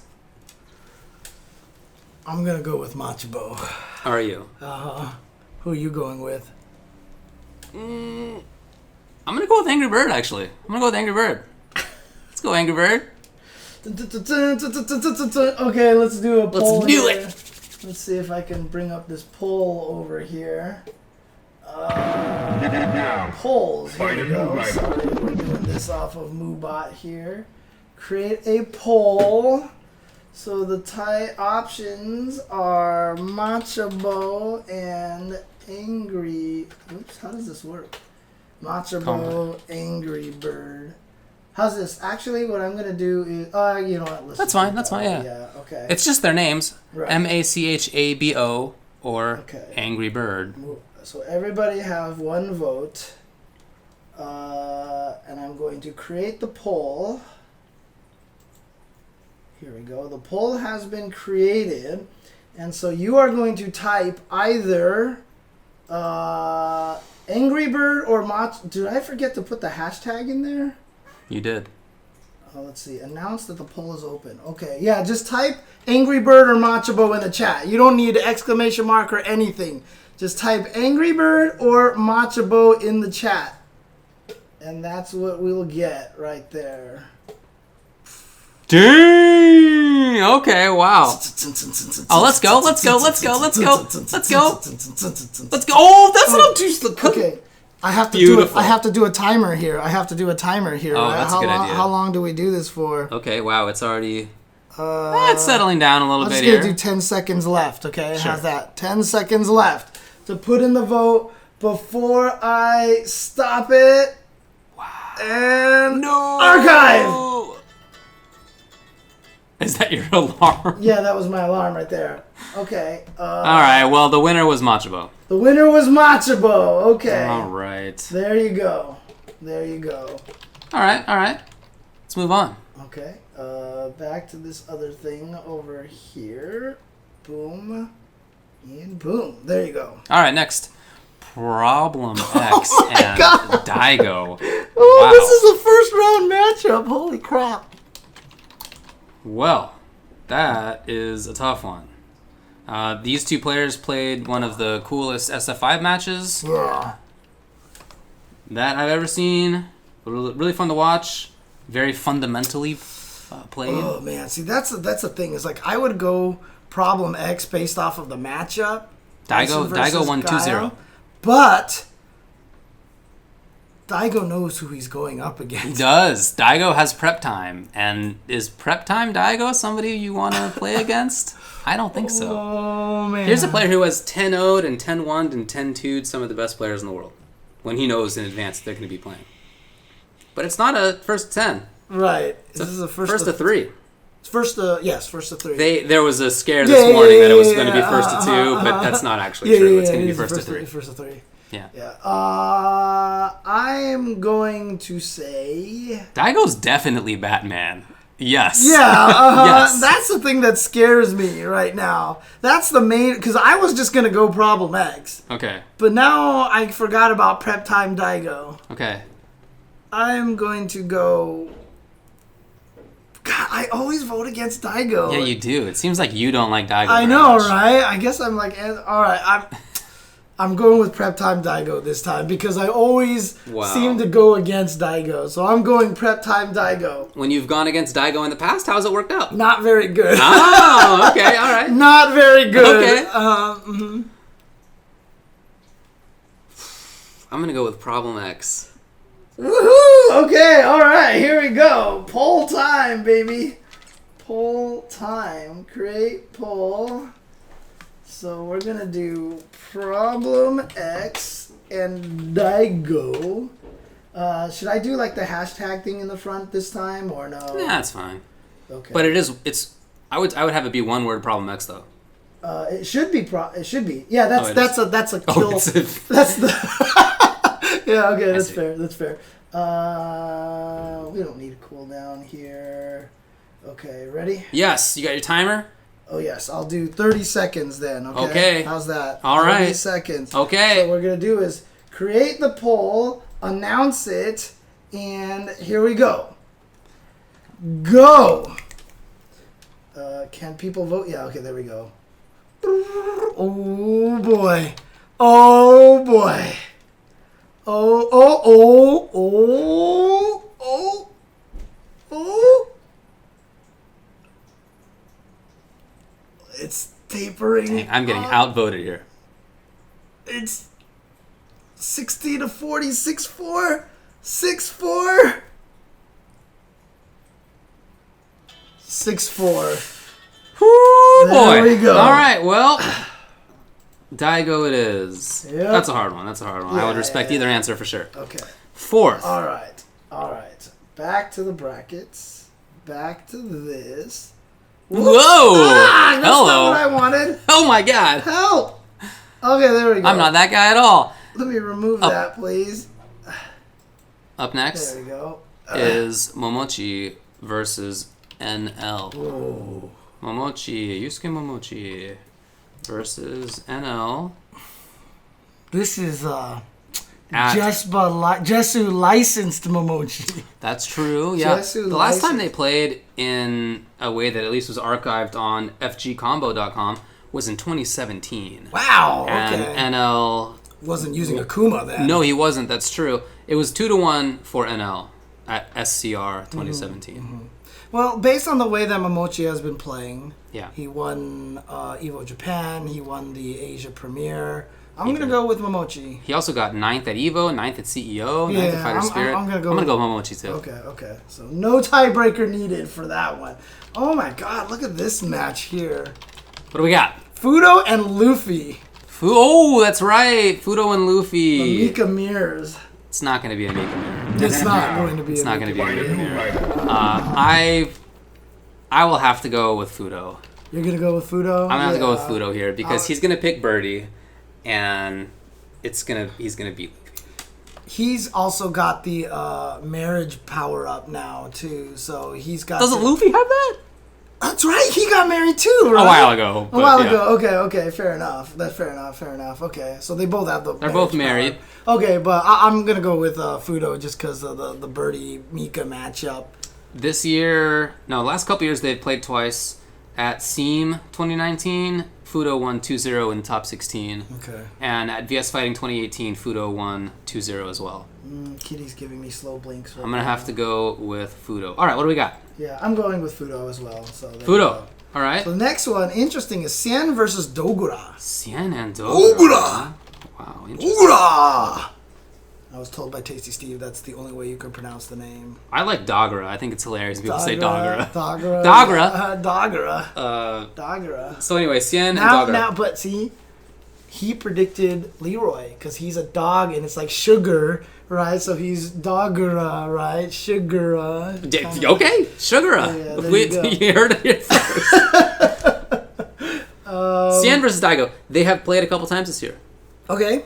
At Southeast Asia Major, Dogura won 2-1 Ooh, in top 16. Okay. And at the mix-up, 2-1 in pools, Dogura.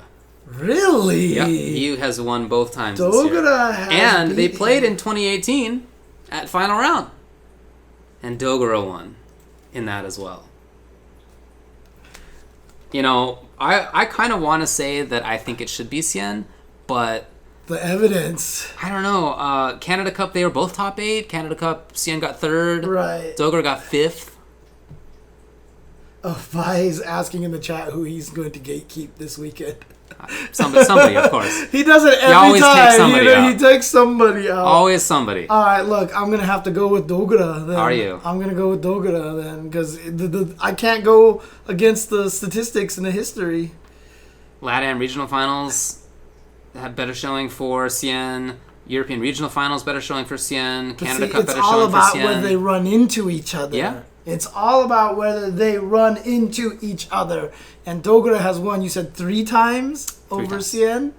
I have to go with Dogura. Can't go up against the stats. Man, this is a hard one for me. I really Just pick Sien so we can let the chat. It'll be up to you. Yeah, so pick Sien Sien it and is. then that way we can let the chat decide. And Sien versus Dog. Yep. there Dog we go. Raw. So it's gonna be Sien. Whoops. That was not correct. This is not the right thing. Create poll. There we go. So we're gonna do Sien and Dogura. All right. So we're going to Dang, Dogura free? Wow. create the poll. Wow. Come on, anti-particle. Announce it in there and start the timer. Go. There you go. Cien and Dogura. So, What? Cien jumps out to a big early lead. You got Dogura coming up behind. Cien losing ground, losing some steam. Oh, managing to hold on for a little bit longer. Dogura still mounting a charge. Sounds like you'd be a really good auctioneer. Mounting a charge, Dogura. Dogura sitting in the lead, and Cien is now catching up, but Dogura Cien holding on. What do we got left? No more time. The time is out. Yep, and time Cien is has out. taken it 59%. It's basically 6-4 like most of the time there, so Cien is going to take it. There. I kind of thought people were going to say Dogura, but okay. Yeah, there you go. Okay, It's up to everybody in the chat, and when you turned out to be wrong, it'll be on you. Exactly. It's their fault. It's their fault. It's hey, lady. their fault. All right, we're moving on to the next one, 7th match. Hot Dog versus JB. Okay, Hot Dog 29 versus JB. Let's see if they have played each other. By the way, FGCombo.com is basically invaluable to me as a commentator nowadays. Let's see, Hot Dog and JB. Have they played? Oh, they did at the North American Regional Finals Open Tournament 2019, which was just recently. Right, which is what Hot Dog won. He did, and you may also guess that he beat JB 2-0. Yeah, so I think Hot Dog is doing well. I think he's on a tear. I think he has a strong character. Obviously, JB has a stronger character, but I just feel like Hot Dog is playing well. He's got a lot of momentum. I'm going to go Hot Dog. I like Hot Dog. You like Hot Dog? I got Hot Dog. Okay, we got Hot Dog. Yeah, I like Hot Dog. Okay. Coming up next in the match is Oil King versus Nemo. Oh, wow. Okay. I don't know what to make of this one. Yeah. Let's go Oil. Oil King versus Nemo. What do you got for me on Nemo? What do we got? Ooh, they played a bunch. And these are all in 2019. Okay, here we go. So at Southeast Asia, actually, let's go in chronological order. Okay. Final round 2019. In top 48, Oil King won Okay. over Nemo. At Fighter Spirit, in top 32, Nemo won 2-0 over Oil King. Okay. At Canada Cup, in top 16, Oil King won 2-0 over Nemo. Okay. And then at Southeast Asia Major 2019, in top 8 winners, Nemo won 3-1 over Oil King. So they've played 4 times and they've gone 2-2 overall. 2-2. Yeah. That's a hard one right there. So what's happened most recently? Most recently at the North American Regional Finals, Nemo got 7th, and at Canada Cup he got 7th, and at EGX he got 9th,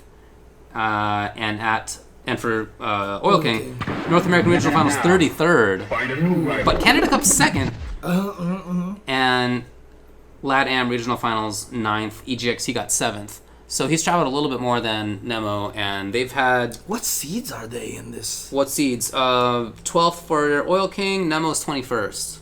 Dang, okay. I like Oil King.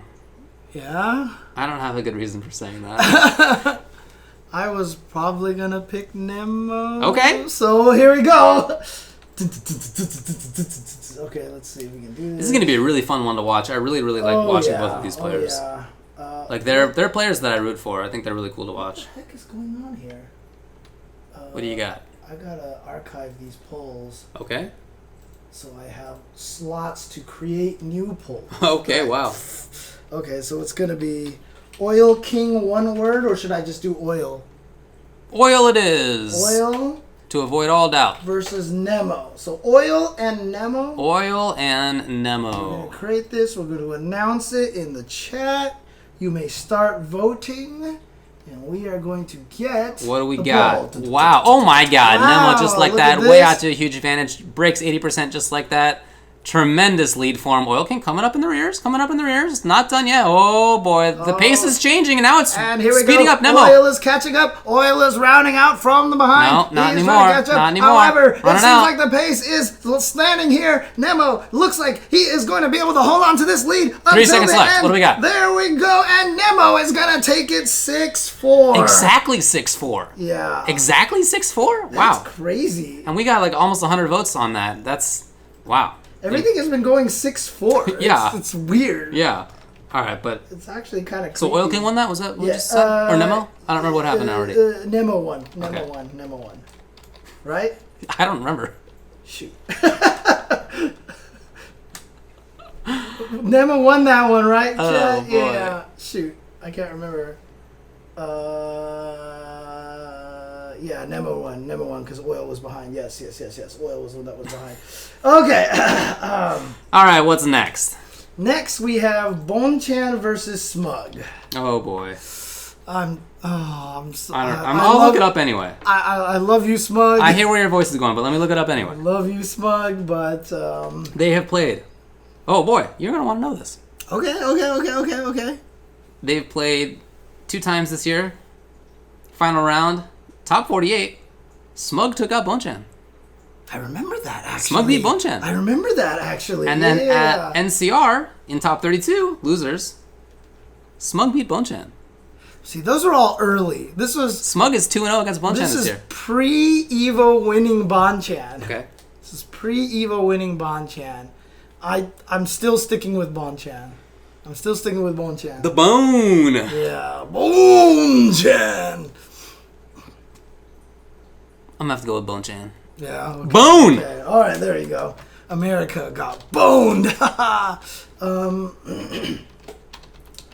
Next coming up is Gotcha-kun and John Takeuchi. Oh, right. Yeah. Rashid versus Rashid. It's the young-looking guy versus the even younger-looking guy. Former Capcom champ versus Young Gun Takeuchi. Yeah, Gotcha-kun, of course, the reigning champ, won it last year. Mm-hmm. So this year they've played twice. At NCR, Takeuchi won it in winners, top 32 winners, 2-1. Mm-hmm. And then at Southeast Asia Major, Gotcha-kun in top 16 won 2-0. So they've gone 1-1, back and forth. Okay. Most recently, 9th place, and 9th place for Takeuchi. Jeez. At different majors. Okay. Those are all premieres even. Whereas that's very consistent. And then for Gotcha-kun, 17th, 4th, 2nd, 17th. Okay. So, I'm going to go with Young Johnny Tak. I'm going with Young Johnny Tak because Gotcha-kun won last year, and I feel like he won't have the urgency. He has a house. The fire's out. He has the house. No more urgency. He doesn't have any desire he to make earned money another once, costume. and he doesn't need to earn money ever again. He feels like he doesn't need to win the costume anymore. Okay. He doesn't need to design another costume. He already uses the baseball He outfit. has the house, so I'm going to give it to Young Johnny Tak, especially because I just want to see that Spider-Man jersey continue forward. Spider-Man jersey's great. Yeah, Great jersey. I'm going with the Johnny Tak. I'm going to have to go with Gotcha-kun. Okay. Although sometimes Gotcha-kun is a little bit more inconsistent, I think his upside's higher. Yeah, I'm not going to argue with that. So what I'm going to do is I'm going to do Gotcha-kun and John. So we have spelled these, by the way, Gachikun and John. Yep, you'll see it on the announcement here. Yep. Boom, there you go. You can vote now by typing Gotcha-kun. What do we got? Who jumps out to the lead? What do we got here? Oh, neck and neck. Oh, boy. They're going right at the same time. They've already reached 50%, literally, exactly. I can't believe Gotcha-kun is in this literal mirror match, they have represented the mirror match on screen itself. I know, right? Oh, hold on, though. Gotcha-kun pulls out ahead. He's building a lead, just a slight lead. We've only got 10 seconds left. Johnny Tak is falling behind here. He's falling behind. Gotcha-kun has a lead. We've only got 5 seconds left. Gotcha-kun still with the lead, and there it is. Gotcha-kun is going to take it. You made the right choice, chat. There you go. Gotcha-kun versus... What are you trying to say? John Takeuchi. When Johnny Tak... Correct winner is chosen. When Johnny Tak takes this, I will be laughing at all of you's faces, okay? At all of us' faces. Exactly. Sweet. Except for that 45% who voted for... Yeah, the almost even percent. Yeah, exactly. Hey, that'd be considered a landslide in electoral politics in the United States. It's true. Big Bird versus 801 Strider. Oh, this is a very cool one. Did you see 801 Strider pulling those weights, dude, when he said, "This is how I prepare for my match"? I did. He's a beefy fella. I was Big Bird. And Strider. Oh, does it have to do 801 maybe? Yeah, 801. Okay.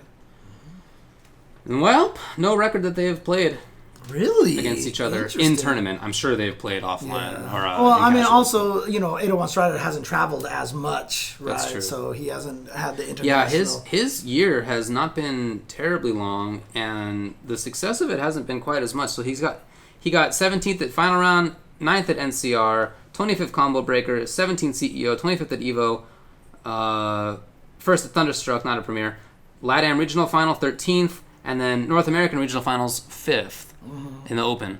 So not quite as much success, whereas for Big Bird, he's been killing it the whole year, right? He got, 4th at Sonic Boom, 33rd at CEO, 13th at VS Fighting, but 2nd at EVO, 5th at the Asia Premier, 1st at the European Regional Finals, both the Open and the Regional one, and then 33rd at North American Regional Finals. So when he's been on, he's been way up there at the top. Big Bird is a Rashid player. So this will be Rashid versus so G. I'm going to go with Big Bird because he 2nd at EVO. I mean, he's just been having a great year. Yeah. He's just been having a wonderful year. I got to do the same, buddy. I got to go Big Bird, so. All right. I'm rooting for you, Gus. Yep. And remember, Gus lost to Kazunoko, who ended up winning the tournament that one year for Street Fighter 4. That's true. Next is Phenom versus Sako. Ooh. Oh, wow. Ooh. I feel like I've seen these guys play quite a bit. Let me see. Phenom versus Sako. No, plus Sako. What do we got? Yeah, they have played. So, actually, only once this year, and it was at Game Over 2019. Okay. And it was top 8, and it was 3-2. Phenom is the one who won it. Yeah, but interestingly enough, at CEO 2018, Phenom also fought Sako and won 3-2 with a stronger Manat. Right? So that's actually kind of something to note. Okay. However, I don't even know who Phenom used in those two tournaments. Could have been Karen, could have been Nikali, right? It was probably Nikali in 2018, and either that or Karen in 2019. Okay. I don't remember. Based off of those stats, then I am maybe Guile. I'm gonna go Phenom. Probably not Guile. I'm gonna go Phenom. Phenom? Yeah, just based off of those stats. Boy, yeah, I guess I'm gonna have to do the same. Yeah. Okay. I like Phenom here. Phenom advances. I mean, I like Sako so much. All right, we're moving on. Do you want to just have the chat vote? All right, for that chat, one? fine. You know what? Do it. Do it. We're gonna do this. No cats. I'm not gonna feed you. That's not what we're doing here. Phenom and Sako. So that's all it's gonna be. Is Phenom and Sako. Please start the vote now. You can vote by using Phenom or Sako. We have a very Japan-heavy fan base, it seems like, here. Is that? I don't know if that's much of a surprise. Sako is taking a commanding lead, 80% to 20% right now. Sako has pulled out. It's dropping down. I don't know about this, guys. Come on. 68%. So he's Come on. having We a almost 2-1 picked lead. Phenom. He has a 2-1 lead over here. That's it. Wow, that was a busting. Was that the most lopsided? That is the most 7-3. Come on. 7-3. Come on. I almost just said Phenom, and we would have had Phenom as the pick. I know, right? These guys don't care about stats, dude. Wow. They don't care about history You're at just all. fanboys out there, huh? I was not expecting that to happen. Look, either one's a legit pick. I don't. But our official UltraChen pick is Sako. Yep, there you go. What do we got? Tokido and Kichipamu. All right, this is going to be a stomping. So, but here's the interesting thing is, like, Tokido has been practicing a lot against Zangief recently. And streaming it and doing all the stuff. He's been doing his preparation. He beat Itazan at EVO the year that he won. Yeah, that's right. Yeah, but their record probably... Oh, they've only played once? No, they played 3 times, I believe. Yeah, and I'm pretty sure yeah, took each one. Yeah, Kichipamu was one. You know, Tokido is 3rd overall in points, right? This is a player who has won... How many? He won Canada Cup. He got 2nd at SEAM. He won Game Over. He got 2nd at Fighter Spirit. He won Saigon Cup. He won NCR. He's always up there. Right. Would you bet against that man? See, James? Here's the problem right now. No matter what, it all comes down to me at this point. because I think you're going to pick Kichipamu, right? You're going to pick Kichipamu. And I either pick Kichipamu and he advances, or I pick Tokido, and the poll and the chat is clearly going to vote Tokido. Yeah. I think so. I think the chat is clearly going to go Tokido. You don't believe it, do you? I think that could be a split. I wouldn't be surprised at all. Okay. Maybe it's likely, but is it clear? I don't think it's clear. I'm going to say Prep Time Tokido is going to take this. Well, all right. So here we go. We're going to go to the poll. So we're going to do Tokido, Top Kido. No, that would kind of mess up the poll. What should I type? Should I just type Kichi? Sure, Kichi's fine. Yeah. Kichi. So By the way, Kichi. thanks to the sub to Cross IE. So let's do this. 30 seconds. So Tokido and Kichi. Yep, Kichi. Tokido and Kichi. Kichi.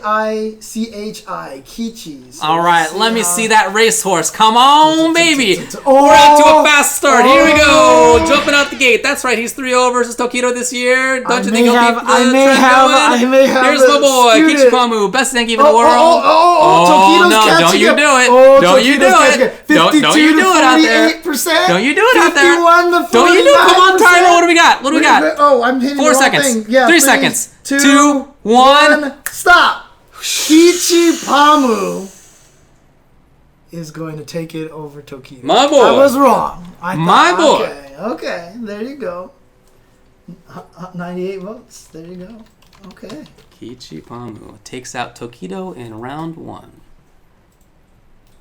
Definitely can't argue with that. Then Mago versus LCQ. We can't do anything. Mago goes ahead. Yeah, fair enough. Yeah, let's just put Mago ahead because it's Mago versus LCQ. Mago. Yep. And then nothing. But what if it's Itazan? Because it might be. Do you want to pick who you think will make it out of LCQ, or do you want to just make it Mago for easies? Do you think that you would have a pick of who you would expect to win? It'd be so hard. It'd be so hard. Oh, Mago actually has 2-1 against Itabashi this year. Okay. No, not 2-1. He won 2-1. Yeah, at he's Canada 1-0. Cup. Yeah. So I'm just gonna have it be. Yeah, fine. We'll say I'm just Mago. gonna I guess we'll say Mago. It's Fujimura versus Domination. Oh my God! boy. This is like mix-up hell right here. Fujimura. Oh boy. And item. Good old Derek. What do we got? They played at Evo in top 8. That's right. That's right. And Fujimura won 3-1. I remember it was kind of a little bit. Kind of a letdown. Yeah. Kind of a busting. I'm sorry. I gotta go with Fujimura on this one, just through character strength. Like I think both players are super good. Of course. Idom tried some poison, if I'm not mistaken. I don't think that worked out for him. Well, you know what? I like him having a counter pick poison. Oh wait, no, he didn't try poison. I don't think he did No, that. no. I Because don't think that was in time. he was announced. Poison was announced But- at Evo. Yeah. Okay. While I like poison as a counter pick for some of Lord's bad matchups, I really don't think Ibuki is the matchup to go with poison. I think that's terrible for a poison. Yeah. No, that fight is garbage. This That fight looks is really awful. It was Fujimura versus Justin. I remember seeing now at Canada Cup. That fight sucked. So Fujimura winning 3-1. I think that might have been Cien, actually. Was it Cien who played him? Okay. It was one of those Ibukis. Yeah. I'm gonna go with Fujimura.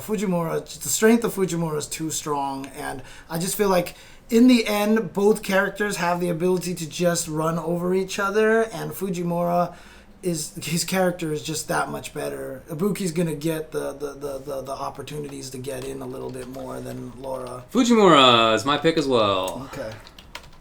All right, this is going to be the last one. Knuckle-Dew versus Infectious. Do we want to go in the next rounds, or are we just stopping at the Yeah, we can first do that. round? Why not? Okay. Knuckle-Dew versus Infectious. Infects. What do we got? Have they played? Not listed on here. Okay. In recent times, Knuckle-Dew got first at the NA regional, NA finals. Yeah. And second at the Open. And he got 33rd at the Canada Cup. He got 3rd at the LATAM Open. 2nd at ECT, not a Premier. 25th at Asia Premier. 17th at EVO. What about for Infectious? He got 13th at the NARF. He got 2nd at EGX, the European regional finals, and 9th at the Open. He got 17th at UFA, 25th at Asia Premier, 7th at Celtic Throwdown, 7th at Fight Club, but 3rd at EVO. 3rd at EVO. Big one. That's basically why he is ranked 20th. What did he get in NARF? 13th. 13th. Okay. I like Dudang. Yeah, I mean, for me, I feel like the My Wallet power-up is too good. No. He almost has the marriage power up. Yeah, he almost. That's right. He has the upcoming kid power almost up. Has the kid power up. So he needs those diapers, and the way that he played at North America Regional Finals looked like Knuckle Dew of old. Yeah. Again. Extremely strong. So I'm gonna go with the Dew. I'm gonna go with Dew and Dew. My Wallet Knuckle Dew. So. I agree. I need somebody to help me make a plush of that wallet to make it a puppet. So I can actually do. I need to have somebody do that. So the Dew. Yep. Do the Dew. Okay. You know, Dew himself makes that joke constantly. In text. No, well, I mean, he uses DU instead of DO. Oh yeah. All the time. Yeah, just do it, kind of Yes. things like that. Like I've DM'd with the guy, texted him emails and stuff. All the time. It's like, how could you still think this is funny? It's your name. You've been dealing with it for 25 years or whatever the people who type instead of the word now, they type meow all the time. You just can't help it anymore, right? You just can't help it. All right, so that's our round one. So in our round one, we have Punk over Zenith, then Machabo over Angry Bird. We have Daigo over Problem X, Momochi over NL, Fudo over Luffy, Cien over Dogura, Hot Dog 29 over JB, Nemo over Oil King, Bone Chan versus Smug, Kachikun over John Takeuchi, Big Bird over Strider, Sako over Phenom, Kichimamu over Tokido, Mago, we don't know who he plays against LCQ, Right. so we're just saying Mago. Then Fujimura versus Idom, and then we have Knuckle Dew beating Infectious. See, I appreciate what Dash No Chris says, is Knuckle Dew is already adopting that dad humor early. Oh, yeah. Hell yeah. That was the sign right there. So, you want to move on to the next round? Yeah, let's do the next round. Round two. Round two. Round Can two. you shift Fight. the thing over? Well, there's no point because I can't see anything, right? What are we going to look at? Empty bracket? I guess that's a good point. So we're just going to go by your All right, word. sure. So here's what I wrote down. So 1 versus 2 will be Punk versus Machabo. Ow! Yeah. Ow! Punk versus Machabo. Look, Machabo has been playing Punk versus out of this world. Let's see what have they His played. record in the Street Fighter League has been ridiculous. He can play Nakali and he can play Akuma. He's been really good in that. Yeah. Well, no, they played in EVO 2017. Whatever, Punk won it. Okay, yeah. That was when Machabo was first starting into it, yeah. At this point, Machabo is very strong. Boy, I gotta go with Punk, James. I gotta go with Punk. I think Punk's making a deep one here. I'm going to go with Punk as well. Punk. I'm going with Punk. As strong as Machabo has played, Punk just has that ability to just take you down, you know. And Machabo might not be ready for someone as consistently strong. Machabo, I feel like capitalizes on people's mistakes a little bit more and can get them to make mistakes. I just don't think that's gonna happen with Punk. So I looked up Machabo versus Bonchan. Because I feel like that's a good analog. Okay. And Bonchan is 3-1. Oh my god, they played so many times this year. At Battle Arena Melbourne. Who ended up taking this? I guess this is Bonchan who won this, right? Let me look down at this. No, Machabo won that. Jeez. Machabo won that. Did he win that? Yes, he won Battle. Machabo definitely won in winter semis and then grand finals. Yeah, I guess. Yeah, he won. I remember. Okay, Machabo all right, fair winning enough. Battle Arena. Combo Breaker, Machabo won it 2-0 in pools. Then CEO, Bonchan won it 3-1. That was in winners finals. Right. Remember? Yeah. Then VS Fighting, they played in losers finals and it was Bonchan who took it 3-2. Then they played at Southeast Asia Major and that was in top 8 losers and Bonchan took that as well. 3-2. I'm going with Punk. I'm going to go with Punk. So there you go. I like Punk. Okay. All right. Next one. Couple of noobs, young players, haven't been around too long. It's Daigo versus Momochi. Oh, jeez. Okay. Oh.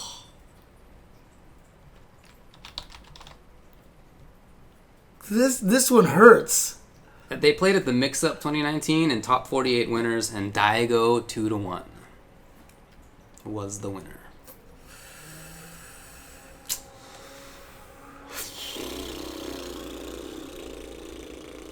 I just feel like when it's... I'm going to go with Momochi, but I'm not confident in that at all. I was kind of leaning towards Momochi. I'm not confident in that at all. So instead, I'm going to intentionally go with Daigo to put it to the chat. You're going to trigger a chat. I'm going to let the chat decide who is... This better not be a stomping either way, everybody. Yeah, I know. So I'm going to do Daigo and Momochi. We will see. All right, yeah, those are spelled the way you know that they're spelled. Yeah, we're going to create the poll. We're going to announce it. And let's go. Type away, guys. Daigo and Momochi. Oh, boy. Daigo with the lead. Really? I thought this was going to be much closer. Well, no. 50. There's the lead. There's the lead. Oh, my God. Momochi is taking the lead. This is weird, too. Momochi is taking the lead. He's at 55 over 45. 10 seconds left. What? Oh. People are reacting. Oh my gosh, Daigo with the lead now. At the last second, overtakes it. Daigo has taken it at the last second. And look at that. Even towards the end, it was closing in again. Daigo advances. You know, we are definitely having a big impact on the voting. If that wasn't up there, I feel like that would have been a win for Momochi because people, I think, saw that and they were like, this should be closer. Come on, guys. Yeah. So then everybody voted for Daigo instead. Whatever. This was not a truly democratic process here. Okay. All right, so Daigo takes it. Okay. We're moving on to the next one, which is Fudo versus Sien. I'm going to go with Fudo again. Ooh, what a fast one. I'm just going to go with Fudo again because Fudo has been playing super well, even surpassed his curse a couple of times. And, yeah. They've played a couple times this year. Both times Fudo has won it. Fudo has a 5-0 record since 2017, so there you go. Fudo it is. Okay. Fudo is going to take that one. All right, so what's the next one here? We got Hot Dog 29 versus Nemo. Ooh. I feel like they just played each other. I feel like I've seen that as well. I feel like that was just at NARF that they just played each other. Hot Dog versus Nemo. Fighting Nemo. No, not listed here. No, not listed Hot Dog won the NARF, whereas Nemo got 7th. So they were both top 8. Okay. I like Nemo. I mean, my bad. I like Hot Dog. My brain actually meant Hot Dog. Okay, I was going to say Hot Dog anyway, so I'm going to go with Hot Dog as well. Okay, Hot Dog it is. Hot Dog it is. Up next. Hot Diggity Dog. I just want to make sure I'm getting these right. Yeah, okay. Then Gachikun versus Big Bird. Another Rashid Mir? Yeah. Gachikun, he wins, him or Johnny Tack wins, they've got to run into another Rashid. Well, or Strider, but, you know. Yeah, that's true. Mm-hmm. Gachikun versus... Who did I just say it was? Dude, if Hot Dog won Capcom Cup, wouldn't that be the craziest thing? I think that... I wouldn't be too surprised. It would just be... I'm not saying it would be surprised, but it's just with everything Hong Kong's going through, you know, to have it kind of be in the forefront would be really cool. So Gachikun and Big Bird have played each other 4 times over the past year and a half, including 2018 as well. So Saigon Cup, Big Bird took it 2-0, but then after that, at Red Bull Kumite and at Capcom Cup last year, and at the Capcom Pro Tour Asia Premiere this year, Gachikun took it 3-2, 3-0, 3-2. I've been running with the stats this whole entire time, but my heart says Big Bird, actually. Okay. I mean, maybe it's just the whole, you know, the I've already won Capcom Cup, you know, but nerf kind of thing, yeah. Because he hasn't been traveling as much, right? He's just been kind of like, you know what, has he been traveling? Or he did end up at 15th in the points. He's been traveling pretty well this year. Okay. Yeah. Oh, so somebody even says Gachikun was destroying him in the mirror in casuals. What? At Evo, okay, yeah. And at Evo, Big Bird went with Birdie versus Gotcha-kun. Did they play at Evo? I don't know. That's what somebody says over here. So. Oh yeah, I feel like there was definitely a time when Big Bird did go with Birdie in versus a Rashid. Yeah, and he even mentioned that too. That he played Birdie in a Rashid mirror. I think he said it was. I remember watching that. Was it Gotcha-kun? Yeah. Huh. All right. Well. Anyway, I'm gonna go with my heart right now and go Big Bird. I'm gonna say Gotcha-kun.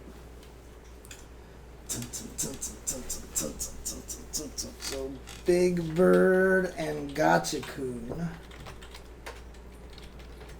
Alright, Big Bird, one word, Gotcha-kun, how you spell it. And I am going to start the poll right about now. You can type Big Bird or Gotcha-kun in the chat. Let us know who you're voting for. And wow, Big Bird off to a rockin' lead here with the 5 votes. He was at 100% for a second, but with only only 5 votes, that's an easy one to catch up to right now. Got Gotcha-kun. Oh, we're even now. Hey, we're. I got it wrong. It's not right. You got it wrong? Yeah, it's supposed to be Bonchan versus Gotcha-kun. So anyway.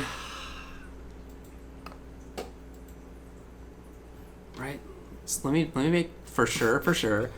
All right, so 1, 2, 3, 4, 5, 6, 7, 8, 9, 10. Bonchan versus Gotcha-kun. Yeah, that's correct. I'm trying out here. No, it's hard. Okay. Bonchan versus Gotcha-kun. Bonchan versus Gotcha-kun. I like Bonchan. I'm gonna go with Bonchan. Okay. My bad. It's okay. Bonchan versus Gotcha-kun. Okay, so the next one is going to be Big Bird versus Sako. Big Bird versus Sako. Okay. I'm just going to actually write all these out so that I have everything down first to know that sure, they're all in the correct place. Sure. I'm going with Big Bird on this one. I feel like Rashid is a good matchup against Manat. Then I feel like Rashid would probably also do well against Lucia. I'm going to go with Big Bird. Yeah, this is correct. Okay. You're going to go with Big Bird. I'm going to go with Big Bird. Okay, Big Bird advances. All right, what's next? You know, I do want to check it out. Let's see. Oh, you just want to see what the record is? Yeah, for versus sure. Sako? Sako no go. Well, according to this, they haven't played this year, but they did it NCR 2018, and Sako won that. Yeah. I don't know if that's very important. Again, that was when Manat was coming into play, so. I like Big Bird. Okay, Big Bird. Next. My bad, everybody. All right, this is going to be a fun one. Kichipamu versus Mago. Ooh. Let's check it out. Let's check out the history here. Kichipamu versus Mago. Kichipamu. And Magoo. Okay, at Southeast Asia Major 2019 in winners semis, so that was top 8. Kichipamu took it 3-0.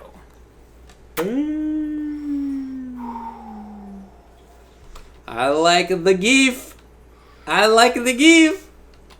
Because Mago's main characters are Karen and Cammy. Yes. And I feel like, I mean, obviously, I think Zangief goes even with Cammy. I don't know. I think he loses to Karen a little bit, maybe? I feel like both of those are, I would say, even versus Karen and even or win versus Cammy. Yeah. Mm-hmm. One of those. I'm going to... I like the GIF. Go with Kichipamu. Oh, boy, let's go. I'm going to go with Kichipamu, dude. Kichipamu. All right, then to round out this round, okay, Fujimura versus Knuckle-Dew. Oh, God. They're all tough. Ugh. It's not going to get any easier once we get to the next few rounds. Dang. Well, 2018 they played at final round top 8. Yeah. Knuckle-Dew won it 3-0. But that was a while ago. 2 years ago, basically. Boy, they both have won their last tournaments. That's hilarious. Fujimura got first place at the Southeast Asia Major Regional Final Asia region, whatever. Mm-hmm. And Knuckle-Dew won the North American Regional Final. They did it both on the regional finals. On the super stacked regional finals, they both did it. They did. I mean, the only problem right now... Well, that's the thing is that Knuckle-Dew has so many characters Who would he use to go with against Ibuki? Would he play G? Would he play? Because Cammy maybe. Guile Mika. I really don't know, dude. It's so hard to figure out. That's why I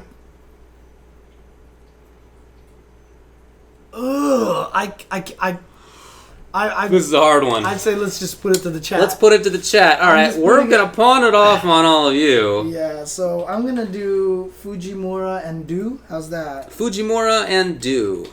Fujimura and Do. Do. Alright, so I'm gonna create the poll. I'm going to announce it in the Who chat. do you like? Do and Fujimura. Do. Fujimura.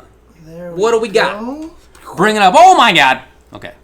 It was a Homer crowd for a second. Yes. there.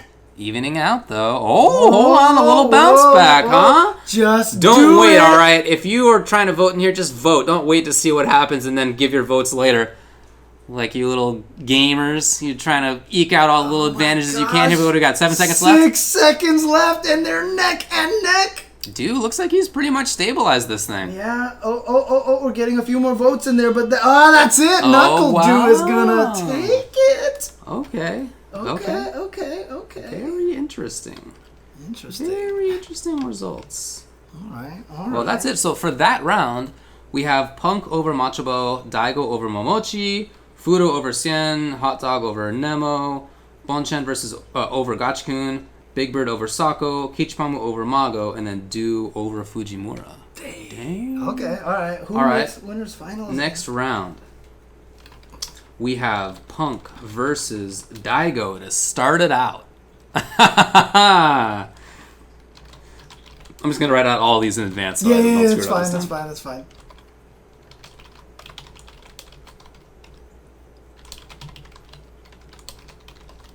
All right. Man, someone typed in the chat, Daigo free. Wow. What? Alright, so Punk and then Uma Juarez. Diego. Okay, they've played a couple times this year. At the mix-up, it was grand finals. Mm-hmm.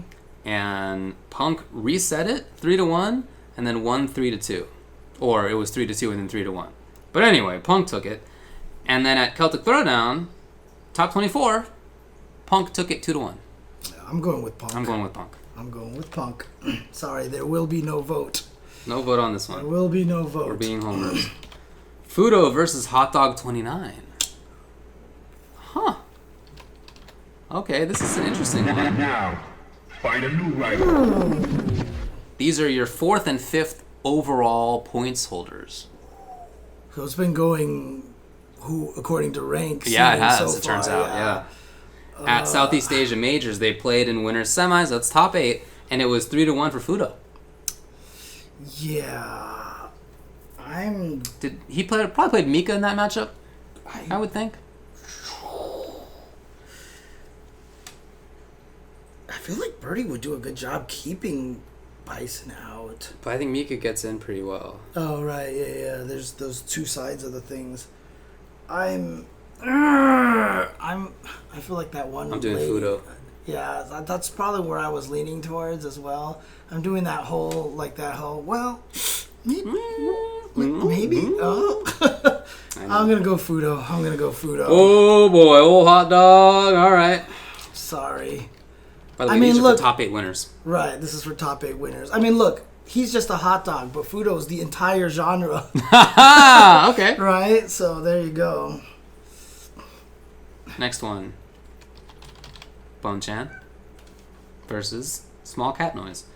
Big Bird. Obviously, Kat thinks Bonchan was going to win. Nathan thinks Bonchan's going to win. They played at EVO Grand Finals. You may have watched it at EVO 2019, where Bonchan, of course, 3-2 was the victor. Yep. They have played a few other times in other years, and that's been really back and forth, actually. Yeah, I'm gonna go with Bonchan. I'm going with Bonchan. Yeah, I gotta do the same. I think he's gonna win this run back. Heads up. Okay. Yeah, I agree with you. I like Bonchan here. Wow, Okay. I can't believe we agree on all these. Yeah, I know, like, right? this would be when it was hardest, but okay. Then to round out this round again. Shout outs to iPink Turtle for the sub. it will be Kichipamu versus Knuckledew. To make winners top 8. Let's take a look at the history here. That is a weird one. Knuckledew. Alright, so they played at the NARF Open Tournament, and that was in top 24, and Knuckledew took it 2-1. Yeah. Probably with Guile, I don't remember it, but probably with Guile. Oh, maybe G. It was probably G. Oh, yeah, it's probably true. It was probably G. I'm going to go with Dew. I'm going to go with Dew. Yeah, with the G and the wow, we are such homers How did right this... now. Well, not on purpose. Yeah, I know. I feel like in this matchup, Dew... He just has the character advantage. Yeah, G is really good against Geef. I no longer think it's one of the worst matchups in the game, I want to point out. Right, yeah. I do think it's, like, doable for Geef, but... Doable. Oh, boy, I think that means I picked Knuckledew.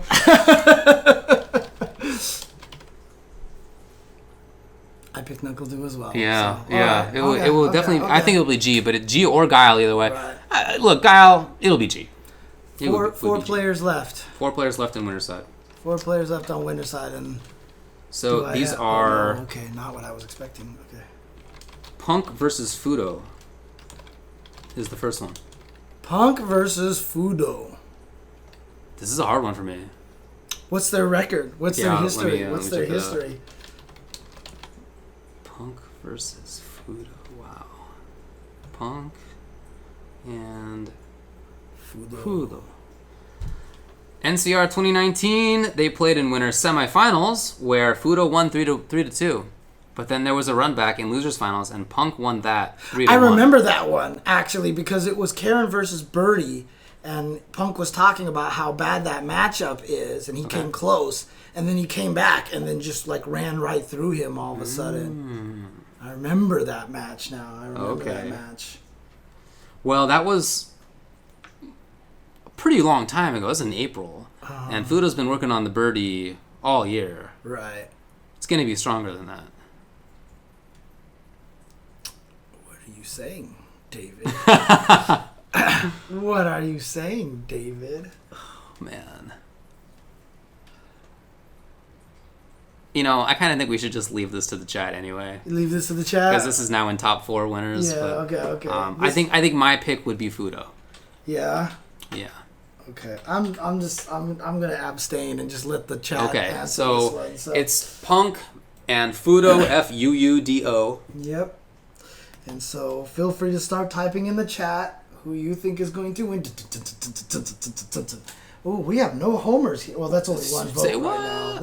Okay. It's only one vote. This should be close. Yeah. Should be close. I see a lot of punks in the chat right now. I do too, and yet the results on screen, not It just for means Punk. all the Fudo fans typed faster. Ah, 'Cause okay. Here we go. Well, it is evening out. Wow, 51-48. It's only 6 What do seconds we got? left. 5 seconds left now. Oh my god! Do we have 50%? Oh my god, it's 2. Oh, that was it! It's 51-52 now. Punk won by 51 to 49%. Oh my god. All right, Punk ends up taking it according to The chat. the chat. Everybody in chat, you have made your choices. You all homers, dude. So. You have made your choice. Fudo sucks, according to the chat. Understood. Okay. The other one that chat will be voting on is Bonchan versus Knuckledew. Ow. Let me see if there's a record here. I feel like there is. But Bonchan versus Knuckledew. Dang. I like the fact that 51 to 49 equals sucks. Sucks. Was typed in by abstract logic. Nice work. Nice work. So, they played at the North American Regional Finals Open Tournament. And in pools, Bonchan took it 2-0. Okay. And then in losers semifinals, Knuckledew took it 3-1 in the run back. Okay. That was the most recent time they played. And that was very recently. Bonchan got 4th in that tournament, and Knuckledew, of course, got 2nd. I say we just put it to the chat. Yeah, we have to put it to the chat. Yeah, for sure. Yeah, okay. Let's do it. Well, we did the last one for the chat. Let's do this one for the chat as well. But I wanted to let you know the history when you make your decision here. So Bonchan and Dew. Would you, before we start on that thing, do you have an answer? That's a big no, I guess. Okay. This would be one of those ones that I'd have to rack my brain on this one and just be like, ugh. I would probably lean. Please note that if you vote for NuckleDo, then we have an all United States winners finals at Capcom Cup, and that is definitely not going to happen. So just keep that in mind. Are you trying to skew the vote here, David? Are you trying to? Everybody. Okay, I'm starting the vote. Create and announce in the poll. You guys can start voting now. Bonchan or Do? I think I'd vote for Do. I think I like Do. I think I would have went with Bonchan. Okay, actually. there you go. They're both great choices. What do we got here? Bonchan with a lead, 56. I don't know. All I can see is a cat right now. There's a big cat in the way. Well, not too big, but she's big enough to get in front of that. Yeah, Bonchan. What do we got? I can't see it at all now. Bonchan is winning. Oh, Bonchan significantly by that 6-4 margin that we've had. I think it's too late for Do to catch up significantly. Because time is done. There you go. Okay, so Bonchan. That means, and everybody will be voting on this one as well, in winners finals, it's going to be Punk, the number 1 overall ranked player in the world, Punk, versus the number 2 overall ranked player in the world, and Punk's mentor, Bonchan. And this never happens. This will definitely not happen. 1 to 2 never happens. It's the worst way to pick it. We didn't do it on purpose. Obviously, we haven't been talking about the rankings, right? But the favorites don't always win. Nope. They don't always win. Sure, it makes sense, but what's their history? In reality, okay, sure. So it's Bonchan and Punk. So in 2019 at VS Fighting, they played in winners finals, and Punk won that 3-1. And then in the run back, Bonchan took it 3-2, 3-1. Okay, so he reset So the he bracket. ended up resetting the bracket and winning the tournament. That was at VS Fighting. And then at the North American Regional Finals, Open Tournament 2019, top 8, Bonchan 3, Punk 2. So Bonchan has beaten Punk, I guess you would say, in 3 sets, kind of. Yeah. And Punk has beaten him in 1 set. I mean, I probably would lean towards Bonchan. I would lean toward Bonchan as well. But we're still going to put it to the chat. Correct. So we are creating this. It Correct. is Punk or Bonchan. And I am going to announce it in the chat now. Good old Victor And Woodley. you can start now voting for Bonchan Whoa! versus Punk. Well, that's 2 votes. Oh, It's 2 votes so far. it's There more you than go. that now. Okay, there we go. Yeah, here we go. Bonchan versus Punk. Oh, wow. Oh, really? Oh. Yeah, that's about what I figured right here. Yeah. I figured it would iron out a little bit, even out a little bit. No, 5 in fact, it's actually seconds going up left. for Bonchan still. Yeah. Wow. Okay, so he will end up taking this significantly, about 65% overall. There you go. So according to everybody in the chat, and UltraChen official prediction is that in grand finals on the winner's side, Bonchan. Haven't done the loser's side, right? Not going to. Yeah. But our pick for the winners is that Bonchan makes it through. Hey, makes sense, right? That's not a weird one. What a weird pick. result, man. No, I think that's yeah. totally reasonable. I mean, he won Evo, so. He did. What's gonna happen is Bonchan's gonna lose in the first round. Yeah, you know? what was his, didn't we not know who's going to take that one? Oh, it was Smug, actually. We definitely guessed Bonchan. He's gonna lose to Smug in the first round because it's gonna be an upset, and that's just. But Bonchan versus Gotchkun, I feel like, is a danger matchup if that happens. Yeah. Bonchan versus Big Bird. Well, I guess, yeah. Bonchan versus NuckleDo, I feel like is probably the biggest concern there. Anyway, none of that matchup is going to happen. We're going to get that entirely wrong for sure. But that was fun. Yeah. That was a lot of fun. I will put these results up on Twitter so that the chat's official prediction can be known. And when it's wrong, we're going to blow everybody up. Yeah, and it's clearly not our fault. It's not our fault at all. It's not our fault, No. even though we influenced a lot of the bracket. Maybe. It is not our fault. Not our call. Yeah, exactly. But again, it's going to be this weekend, and there's going to be a crazy LCQ. And unfortunately, I don't know what the situation is, but the powers that be, you're not doing commentary at the event this weekend, right? I'm not. So I don't know. I mean, I'm still doing what I did at North America Regional Finals. I may commentate one or two matches, like one or two blocks, but otherwise I'm going to be the guy on the floor asking all the questions and stuff like that. I don't, again, bring it up to Capcom. You know? Yeah, it's definitely a big bummer.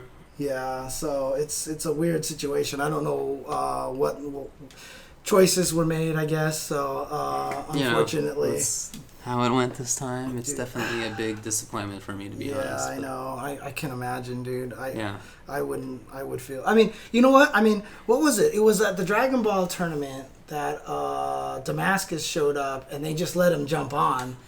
Show up there and just be like, hey, let me jump on a block, and then like just jump on a I'm block. not sure it works like that. You know, for one of the pools or something, right. for LCQ. You know, I mean, I'll be there because it's a 20-minute metro ride from my house. I know, right? I can literally just show up in the morning and hang out all day. So I'll be doing that to hang out. Yeah. How's this? I'll find one of the commentators whose block it is. Okay. I will put the bag over their head. Okay, for sure. I'm in. And like stuff them in the closet. I'm in. And then be like, David's here. How violent do you want to get?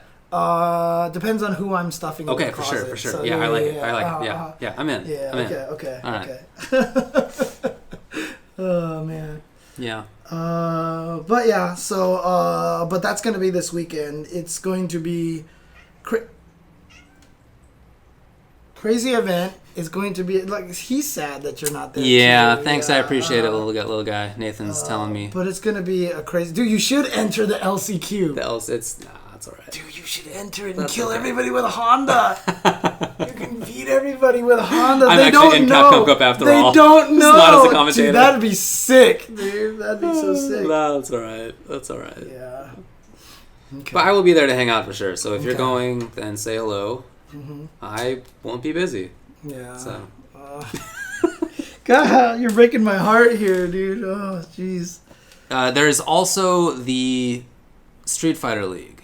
Yes, that's right. That's right. Yes. That is correct. And that is going to be Team Scarlet, Team Aurora, Team Gale, and Team Frost. Wow, nice work. Yeah, I've been dealing with this Street Fighter League. Oh, that's right. Yeah, okay. I've been doing all right, well, tell me your predictions then. So, I mean, honestly, Matchup has basically been, like, almost undefeated during this whole entire Street Fighter League, and he's unbannable. Because every time they've banned Nikali, he's gone to Akuma, and he's almost been undefeated with Akuma as well. His Akuma's so good. So good, I didn't know right? he even played Akuma. I mean, so it's either like, oh, do you ban, I think his name is Iga, like Chun, or do you ban Mago, Karen, but he can play Cammy? I actually really like Team Scarlet right now. Okay, I actually feel like Team Scarlet is in a really, really strong position. Okay. Because they won the whole thing in Japan. They've been playing super, super well. I think they're doing really well. Otherwise, I might even go with Team Gale. It's probably... Really? Yeah, because, I mean, NuckleDo, Shine, and Rob TV are a very, very solid team. By the way, Rob TV moved down to Florida and is now living with NuckleDo. Yeah. I did not know this. They They just put a video out on it earlier this week, or maybe it was over the weekend or something. My two dads.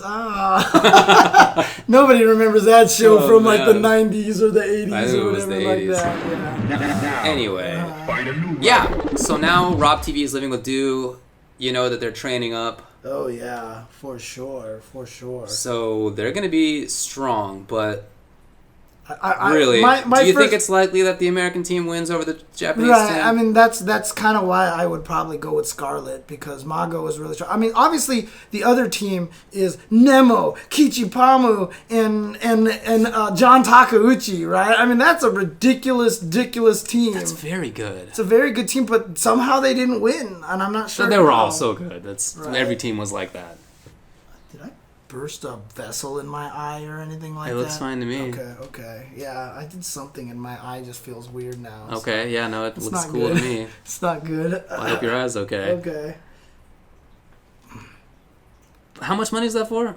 I was just about to look it up, but you sound like you already know. Oh gosh, It's I don't for a remember. chunk of change. It was like 90,000 or something like that. That sounds right. Yeah, something like 90,000, I think. So, yeah, so it's a pretty good chunk of money there. So, I mean, like I said, Scarlet, I'm pretty sure beat Aurora in that matchup, so it's got to be one of those two. Like, just through strength, I'd have to go with Aurora, but like I said, I just feel like Machabo is just almost unstoppable right now. So interesting. Okay, well, fair enough. It's a good pick. Yeah, so there you go. But then, of course, Frost has the reverse OCV King, Mr. Samurai himself. Indeed.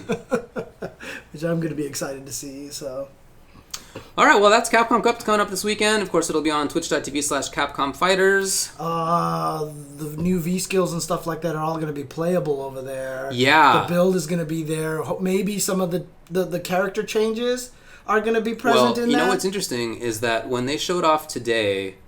Actually, do you want to just cut this segment and then we'll talk actually about the VSkill 2s? From the ones they showed today and stuff like that? Sure. Yeah, no problem. Do you want to just take a break real quick and then come right back? Or yeah, that's just, fine. Okay, okay. It's like 7:45. Holy crap. So, oh, God. Okay. Oh, jeez. Okay, let's just go. Let's just go. Infinite stuff to talk about. Let's just go. Let's just go. Okay, sure. So they showed off some of the VSkills today. They showed off some of the VSkills more recently than that as well. So what do you got? Oh, no. I'm just trying to fix this thing up here while you're describing this. So go ahead. Keep describing it. What? Nah. What? Who? What? Where? What? Nothing.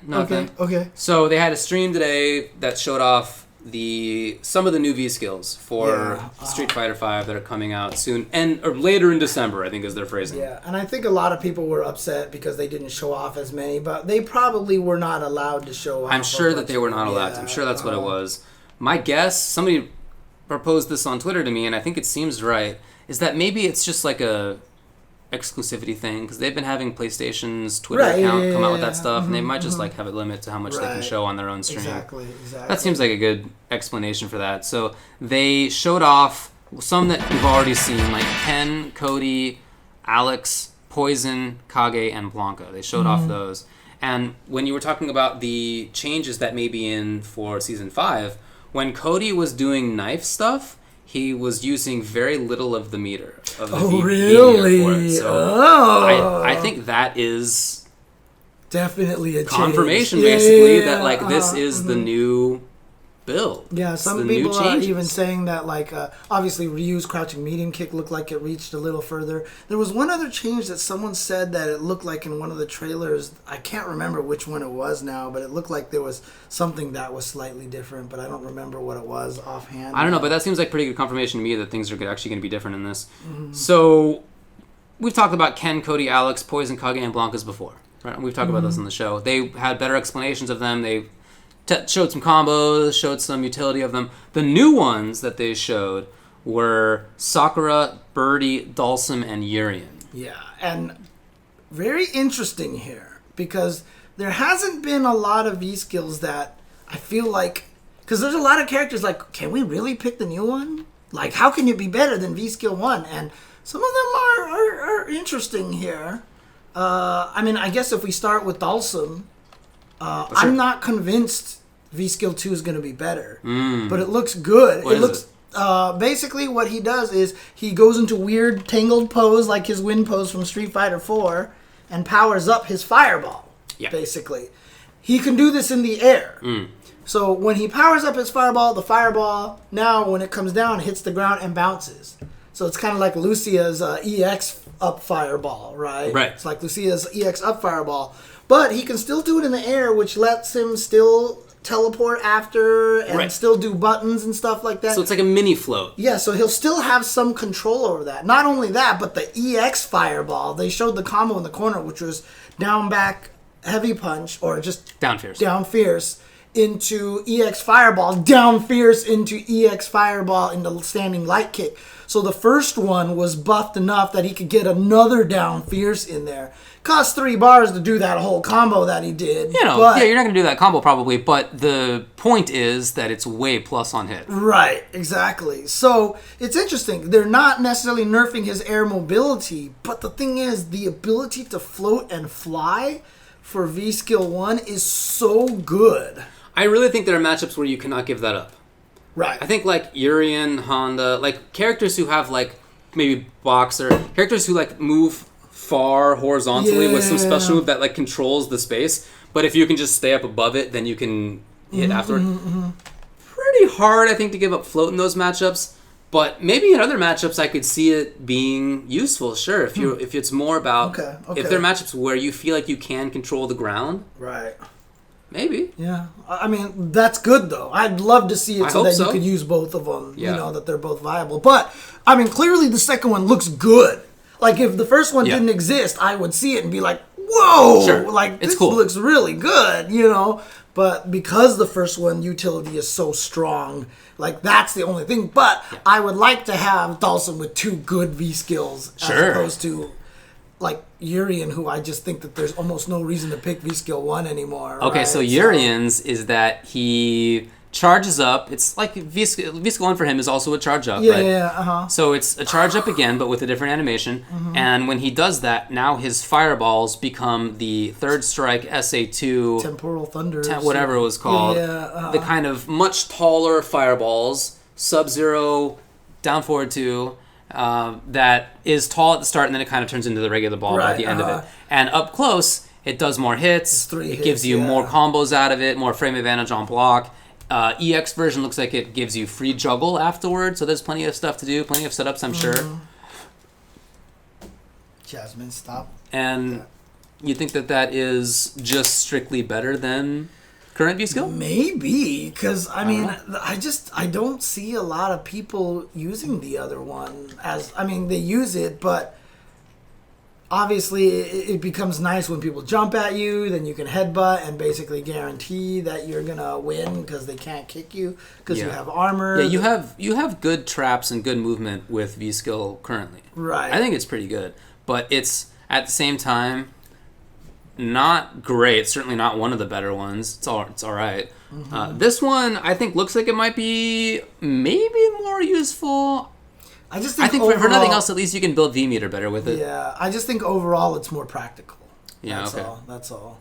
Overall, it's more practical. It's more obviously practical, you know. So, we'll see. We'll see how it goes. We will. We'll see how it goes. In addition, Sakura's is a roll.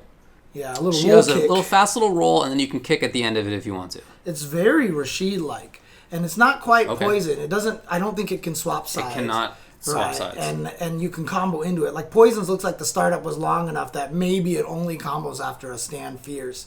I'm not sure it does combo. Right, it might not combo at all, right? But Sakura's clearly was comboing. Yeah. Just boom, boom, boom into combos. And, I mean, it's probably going to be better than her first one, right? Probably is. A lot of the Sakura players don't really like it. But, I mean, what we've seen... The whole funny thing about this is we're talking about it like those V-skills aren't going to get buffed necessarily, right? Okay. If we've seen the knife V-trigger get buffed already, you know... Fair enough. Maybe they'd buff the other ones in some ways, too, you know, to I can not see that. make it a clear-cut...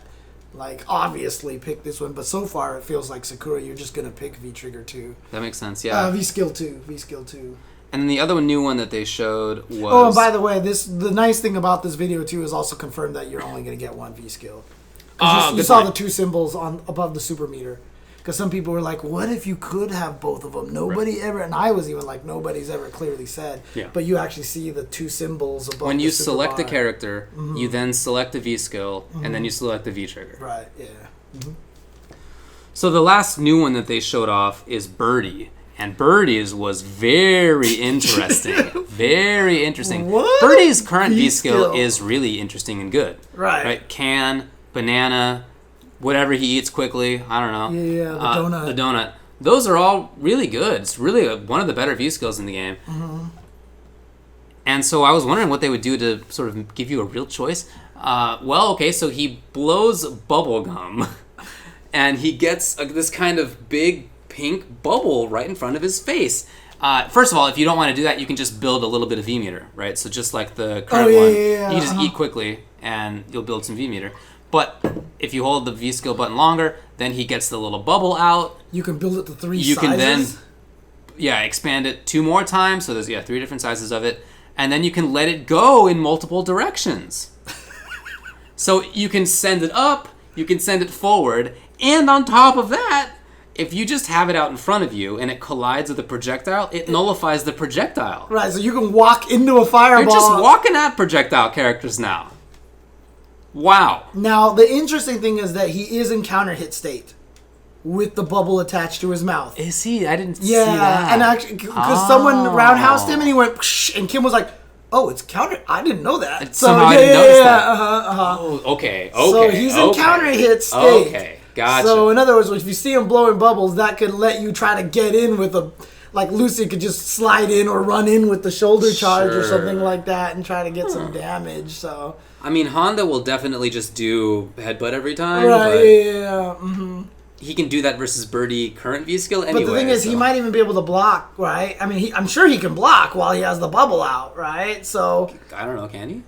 That's a great question. I have no idea. They didn't show that. Yeah, I have no idea. Because if you can block with it, then it's still a bad idea just to go jump. If you can block with it, then it's too good.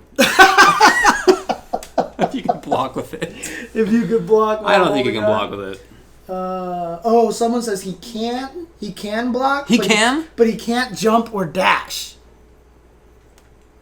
How did I miss all this? I don't know. I watched the whole thing. Well, maybe I was now eating somebody at the time. says they can't get blocked. Now someone says he can't block. Definitely can't dash. And he says, and some people are saying, yeah, he can't block and he can't dash either. Cannot block or dash. Or jump. Yeah.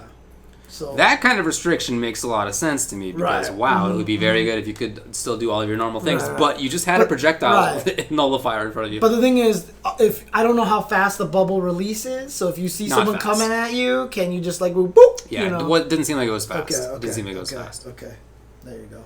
But that's a very interesting VSkill. You can check High Fight's Twitter right now, HighFightTH. He has clips of a lot of that stuff right now, so you can see parts of it in action in those. So definitely check. So there's the new VSkills, and like you said, at Capcom Cup this weekend, I think it's just the VIP people who get to play, right? Really? I don't know. I think they said that on the stream. That would suck. In the past, it's been open. Maybe it was that you could play it at the VIP party at the end. Oh, yeah. But maybe you could also play it through the rest of the time. I hope so too. Yeah. There's going to be a lot of interesting... are they going to lock out some characters, or is it just going to be everybody there? At that point, let people try it out. Okay. I know a lot of people wanted to find out the rest. I certainly did too. I just think that they probably were not allowed to do so by whoever. Yeah. Knowing Kim and Matt, the two guys who did it, they're for sure would want to just talk about it. Yeah. You can't do everything, and I'm really glad that they at least showed what they did. I mean, the cool part about it is like I said, we're talking about all of these things in a bubble, right? Right. No pun intended with Birdie or anything like that. And as I mentioned, a lot of these things can be tweaked, right? Like if Jury's new VSkill turns out to be clearly better than the old one, which it already looks like it because the old one is garbage, right? Yeah. Like, are they just going to buff the old one? Are they just going to make it safe on block, kind of thing? That's or a good something? question. There's a lot of things you could do, so. Okay. Well, a couple other things in game news. Zeta, Matera, and Loane? Lil Wayne. Dude, those characters... shown in Granblue Fantasy. We've seen some of them before, but there were trailers put out. Dude, they look... Did you see the grappler? Did you see the grappler? La Diva or La Diva? Yeah. She looks awesome. She looks awesome, no doubt. No doubt.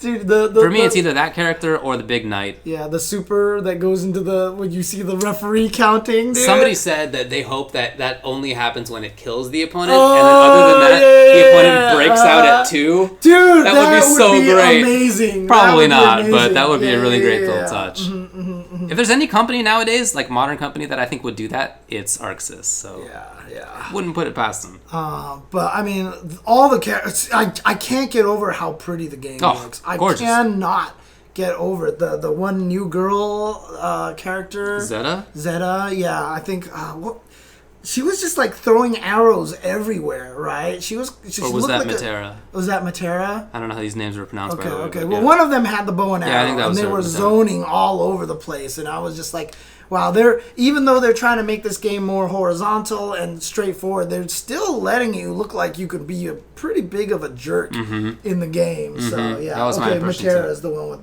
the bow and arrow. Then yeah. Kitty, stop attacking the napkins. Yeah, okay. So okay, well that's all I got for the game more news. I see from that game, the more excited I get. Actually, the more excited I get for it. So All right, well, let's tackle this 5-5 matchup business. sure. Okay, so we have our regular 5-5 matchup where what we really wanted to talk about was just kind of the fiasco that went on with the. Unfortunately, with the Ronin Rumble qualifier, we had talked about it last week that Ronin Rumble 17, whoever won that was going to get the Such thing. to get the ability to travel over to China to play in this invitational. Winner of that gets into the SNK World Finals For Samurai Showdown. And Didimokov won that. He did. And then it turns out that basically nobody won that. Okay, what happened? And so Didimokov basically could not get his visa in time. So they said, all right, so it'll be go to the second place person, and that was Lord Jimmy Bones. And then Lord Jimmy Bones had an entire stream where he just talked about how it just felt like they conspired to make sure he couldn't go. Okay. Because there just was no information. There was literally no information. All Lord Jimmy Bones got was how to get to the hotel from landing in the airport, but there was like no process of helping them get the passport or what this information. Then the $1,000 that the SNK promised to help them fly there wasn't going to cover most of the ticket because it's like, I mean, it was going to cover a lot of the ticket, but you know, there was a lot left over for all this travel. Sure, I guess you're flying to China on like 5 days notice. Yeah, basically, like even less than that, because he found out he was going to be able to go, he was the next person to go like on Monday or Tuesday, and that was literally like, you know, he needs to fly out on Thursday to get there, right?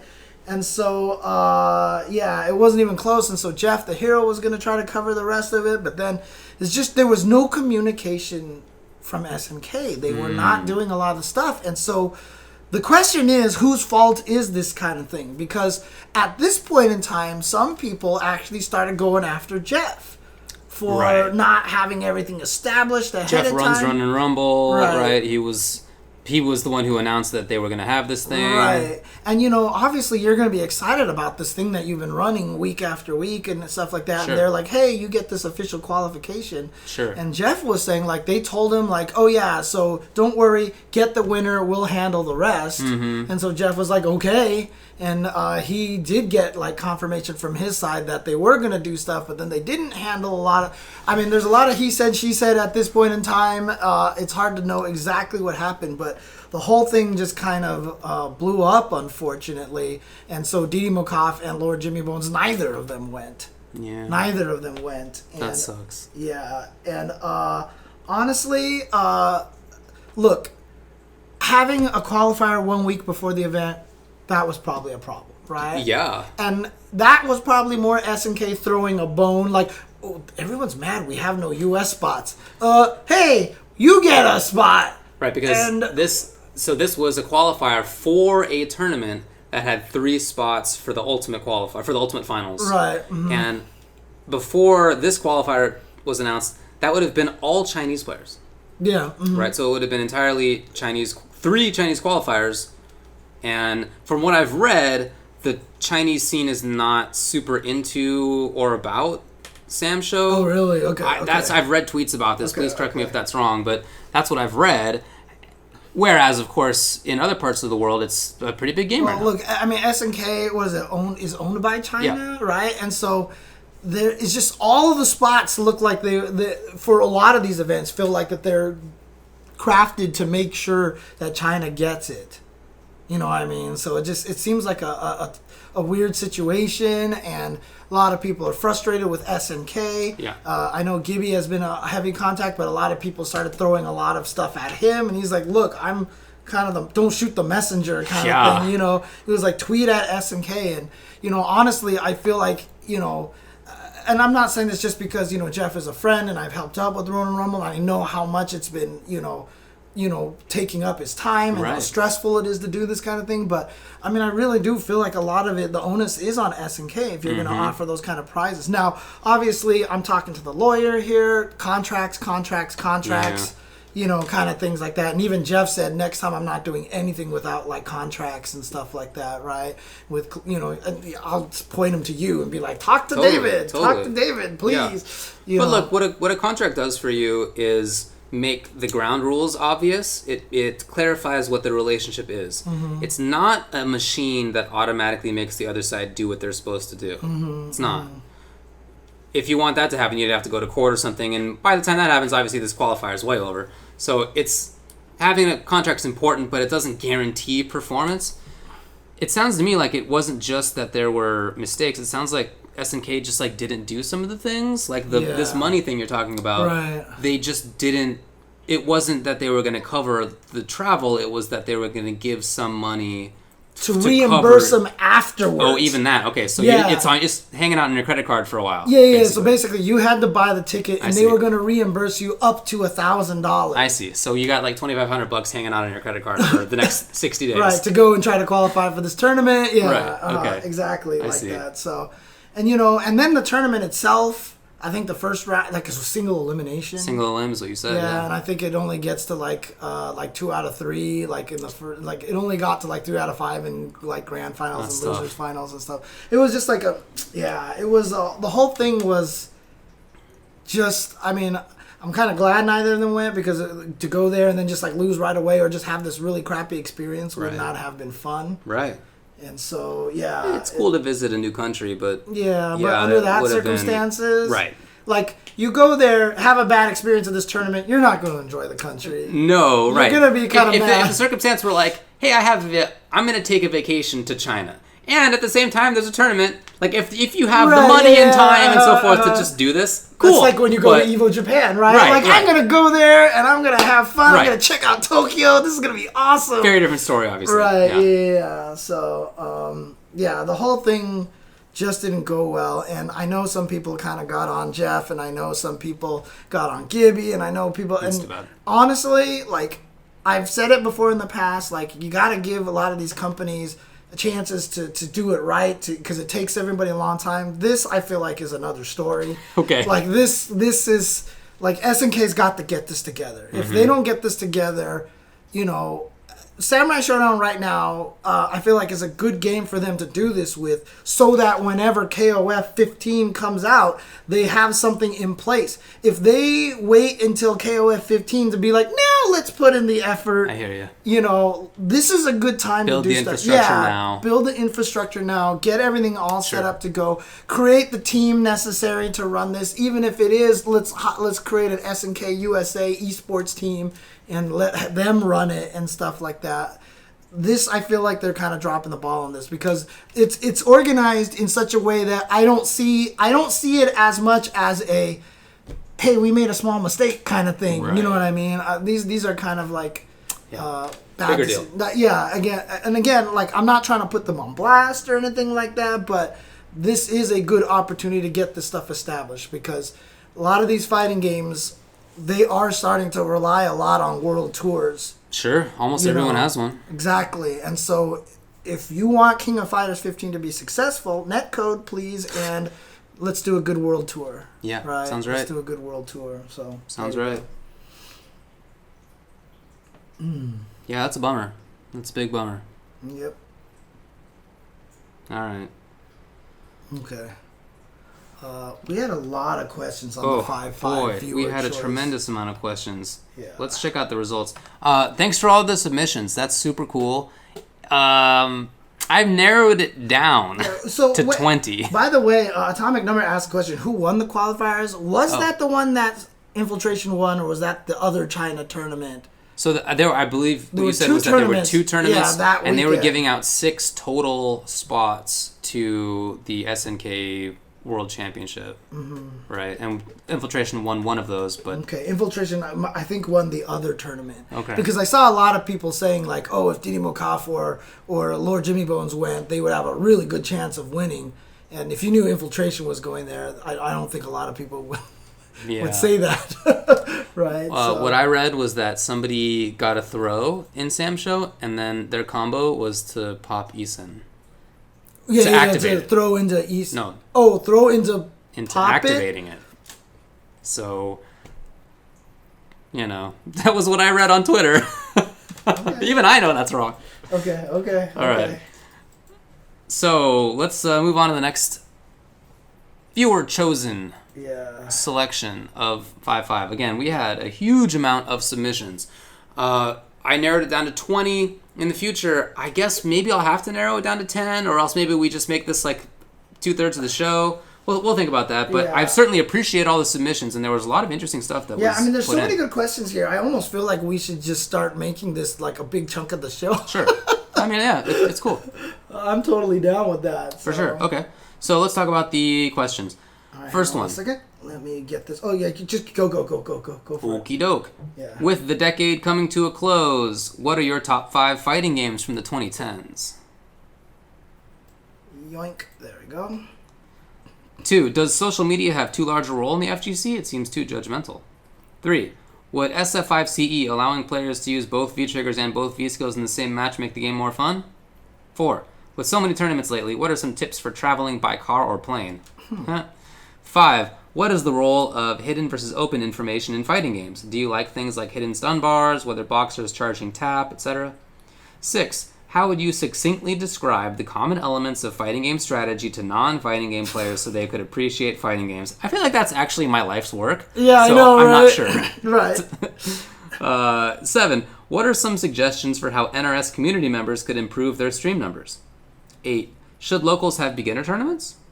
9. Will Capcom add more characters to SF5 after the Olympics, or wait till Capcom Cup 2020, and reveal SF5 or something else instead?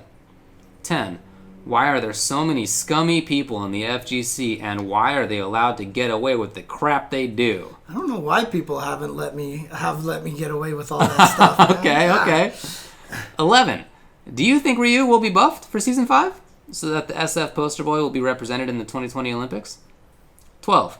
Is being a tournament player a viable career? No. There was an interesting video. This was tagged to done by Zero about what it's like to be playing in and Nintendo's support for the scene. Anyway, it was an interesting video. 13. The stream chat and Twitter were very unkind when all the Pakistani players were eliminated at Tekken World Tour Finals. Was the storyline of Arslan Ash in Pakistan pushed too strongly? Can pushing certain narratives end up harming an event or its outcome? 14. Who will win the SFL World Championship? We already said that. Yeah, we talked about that. 15. What do you think about Infiltration's return next year?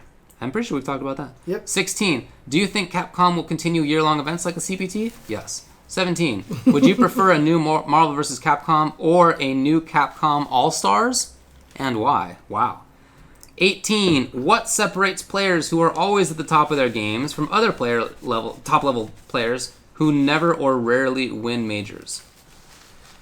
I feel like I've answered that question many times, and it always is, if I knew the answer, then I would be doing it, but I actually don't know. Yep. I'm not really sure. 19. Would you like to see Capcom Cup use the same format as the Tekken World Tour Finals pool format? 20. How would you restructure the CPT points system? Oh, jeez. What do you think about implementing a ranking system like Panda Global does and give out points based on how many strong players attend a tournament? I don't like that part, I'll say that much. But Well, here's what we're answering right off the bat. All right, so let's take a look at these results. So, what is the role of hidden versus open information in fighting games? Do you like things like hidden stun bars? Dang, Whether boxers charging tap? That got 26% of the votes with 20 questions. It did. It That did. It is was impressive. definitely the big winner. Yeah, that's impressive, dude.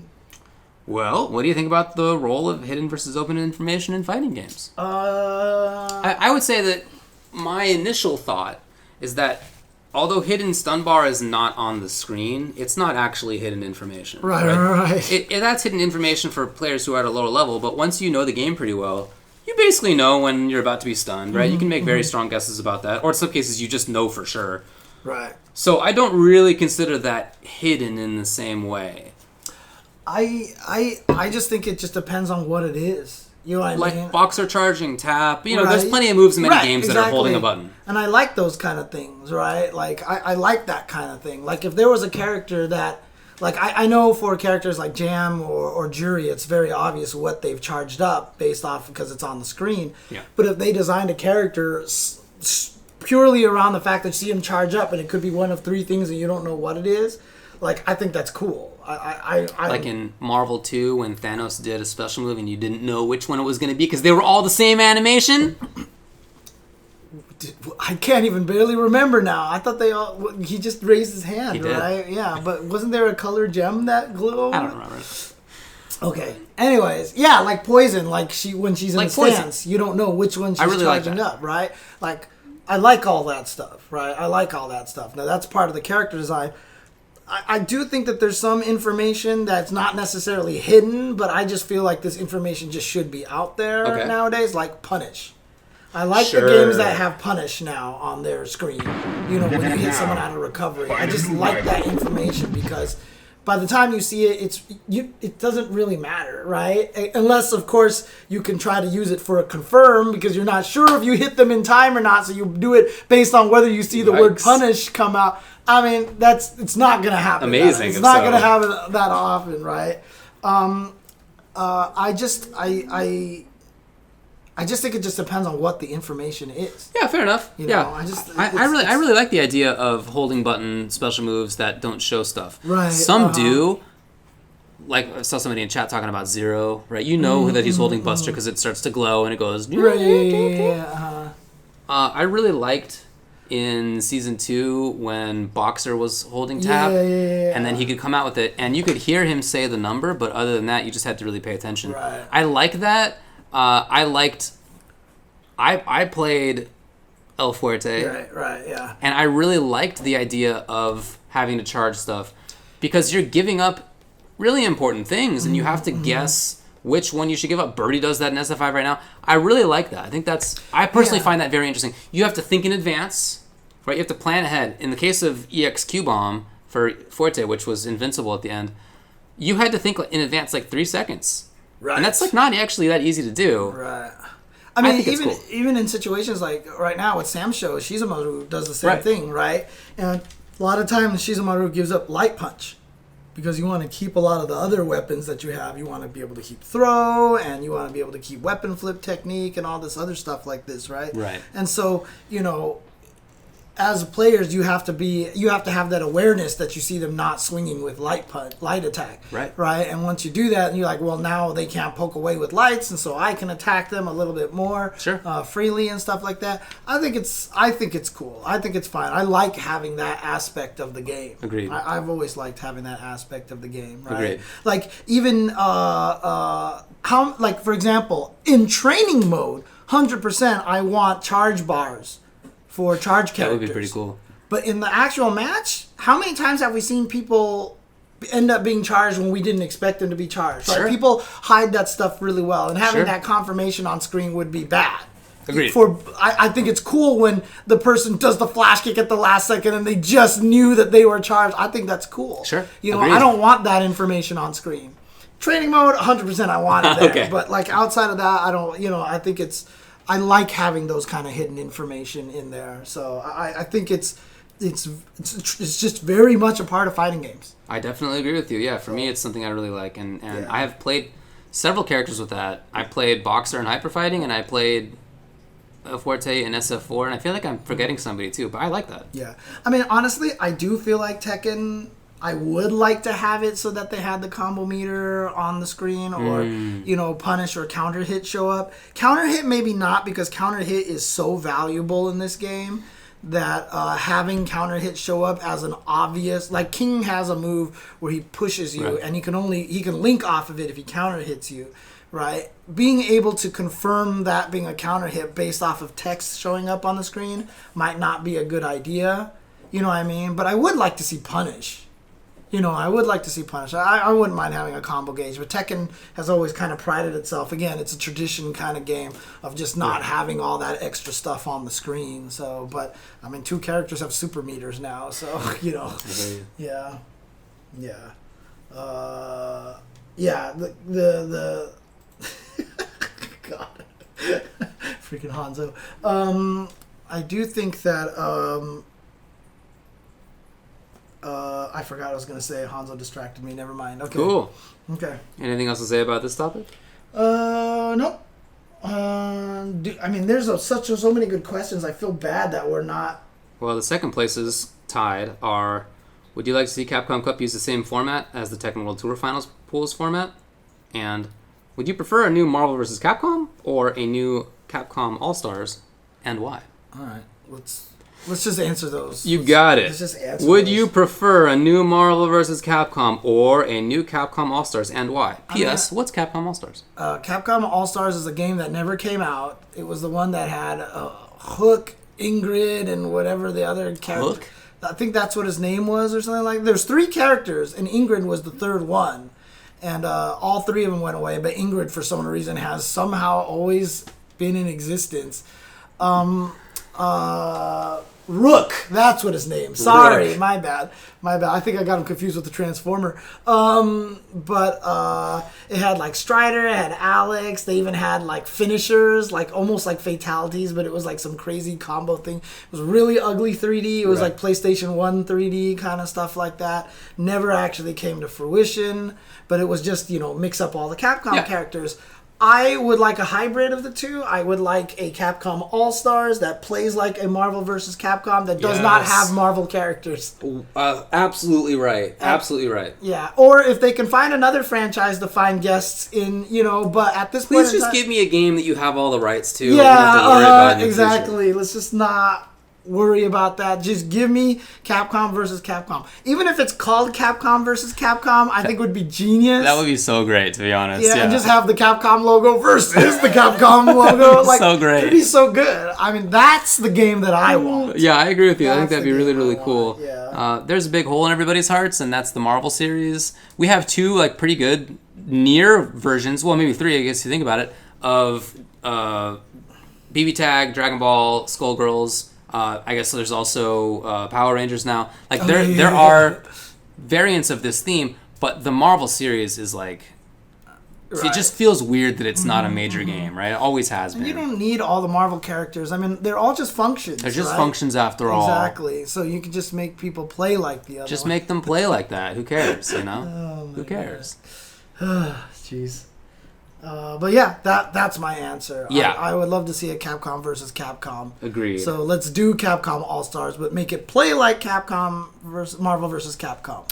Yeah, definitely right. I'm in for that for sure. What about Capcom presents. Capcom presents. That would be so great. Something X-Wicked said. That's funny. Oh man. Yeah, Tekken kind of is Capcom right now. What about a new Capcom Fighting Jam? No. CFJ? No. What if it was SF5 assets with SF4 assets? Wait, what? Oh, like like in Jam, when it was, they literally just took the sprites from different games and they just looked horrible together. Nothing like it was together at all.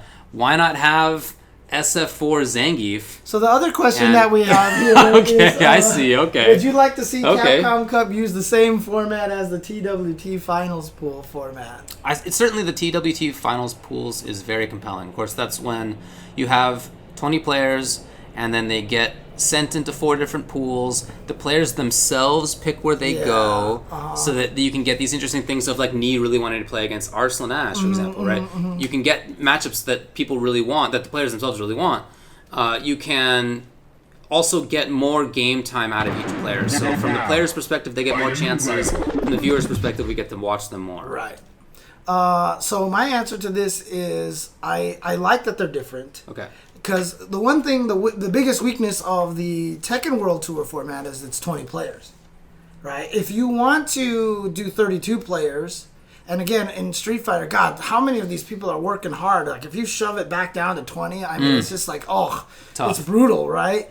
But the thing is, that it's perfect in 4 pools, right? 4 pools is good because you get 2 out each, and you get the 8 brackets and stuff. So three people don't make it, 2 do make it out of each bracket. Right. Mm-hmm. But if you wanted to make it 32 players anyway, what do? You put like 8 people in every pool? Then it would take forever. It would it just would last forever. You couldn't do that, right? Do you do 8 pools of 4 people? I hear you.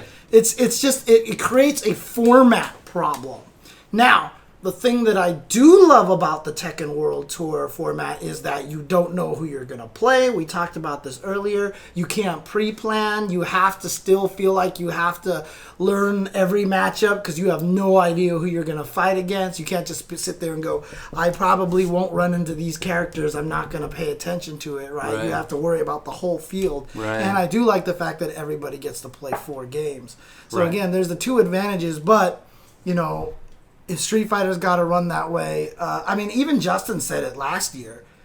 He said, I won like 3 matches and I was in top 8. And he was like, it just feels weird that way. You know what I mean? Compared to, like, if they were in pools. He even said, like, we should do pools because it would feel better to play more matches and stuff like that. Round robin pools. Round robin pools. Yeah, of course. So I don't know. Like I said, I feel like I want to do kind of a weird hybrid where the first seed gets to pick any of the other 31 players, and that's where they go in the bracket.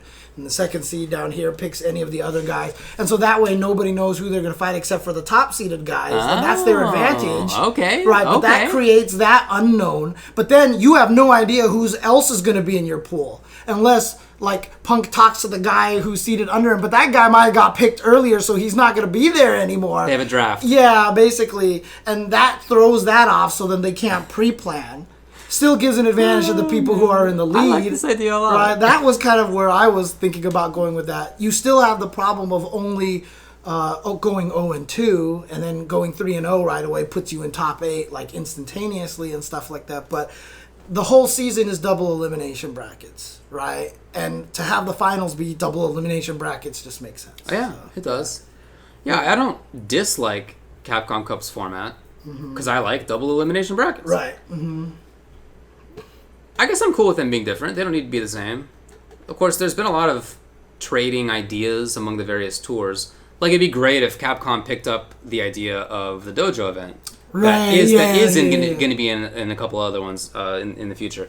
That's a great idea. So it'd be great to see that. But yeah, I don't need the finals to be the same. I guess I'd be fine either way, really. Yeah. In conclusion, I don't have strong feelings one way or the other, but it would be cool either way. Like I said, for me, the main reason why I wouldn't want the TWT format is because you would have to drop the number of players from 32 I don't know. 20. I mean, if you think about it, the Tekken World Tour is 2 days, and the first day is the LCQ, so it's basically a 1-day top 20. It doesn't need to be a 1-day. Could be 2-day. It's true. It's true. They could have the LCQ on Friday, and then they could do the first day of the top 32 or whatever number. Right. Be that day, and then they could make it top 16 on the next day or something. Yeah, something like that. You know? Definitely. So. It could be 8 days. Whew.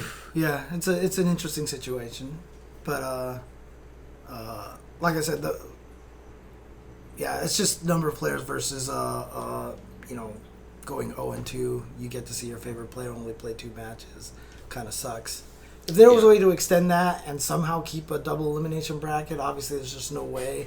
Like, come up with some weird, crazy bracket idea. Oh my God. But that would be the pool. Curly W's spinning in his grave. Yeah. No, he's typing in the chat. Right, you're dead. Now. Yeah. Triple elimination bracket. God, that would take forever. All right. Well, do you want to answer any of the rest of these? We actually have talked about a lot of these in the second tier, the third tier here. What do you think about Info's return next year? We've talked about that. With the decade... Oh, that's cool. The stream chat and Twitter were very unkind when Pakistani players were limited at TWT Finals. We did talk about that. The one that we haven't, with the decade coming to a close, what are your top 5 fighting games from the 2010s? Wow! I can't answer that one because I'd have to actually see the list. I don't know what the list is. List of fighting games. What I will say, though... 2010s. Question number 10 is, how would you restructure the CPT point system? What do you think about implementing a ranking system like Panda Global does and give out points based on how many strong players are in a tournament? I do not. That one, can we answer that one? Go for it. If I restructured the point system, I would just start giving out way more points because getting, like, I understand you want to reward the guy for getting first place, right? But getting top 8 at a lot of these premier events, so much work. On any given Sunday, you would have placed in a different time. You know what I mean? Like, you would have placed at a different place. And it's so much work.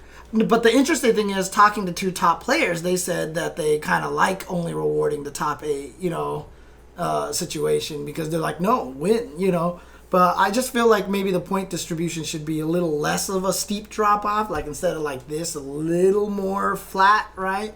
However, I do not want to change the score based off of how many strong players are in the event.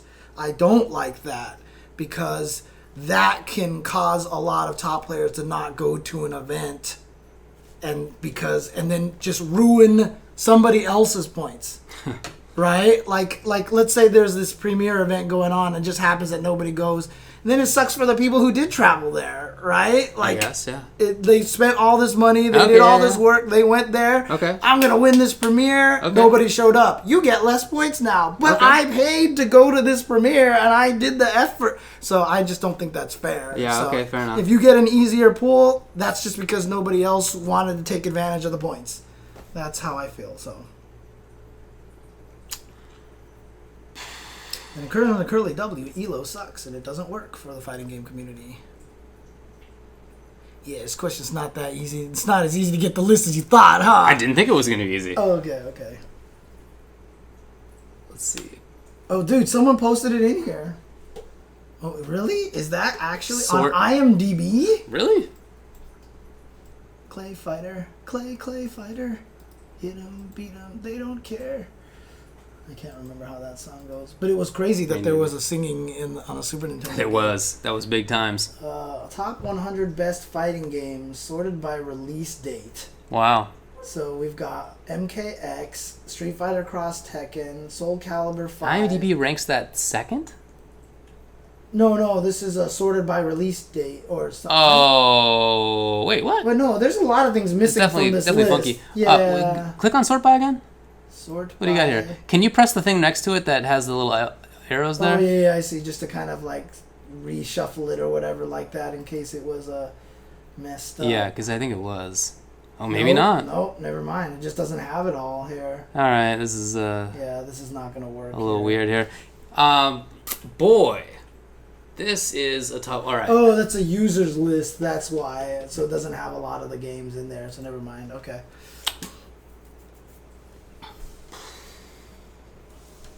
I can't answer this question.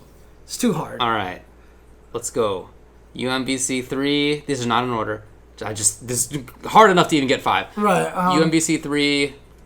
MK11. These are my favorites. SF5. I thought you would have put Cross Tekken in there already by now. Nah.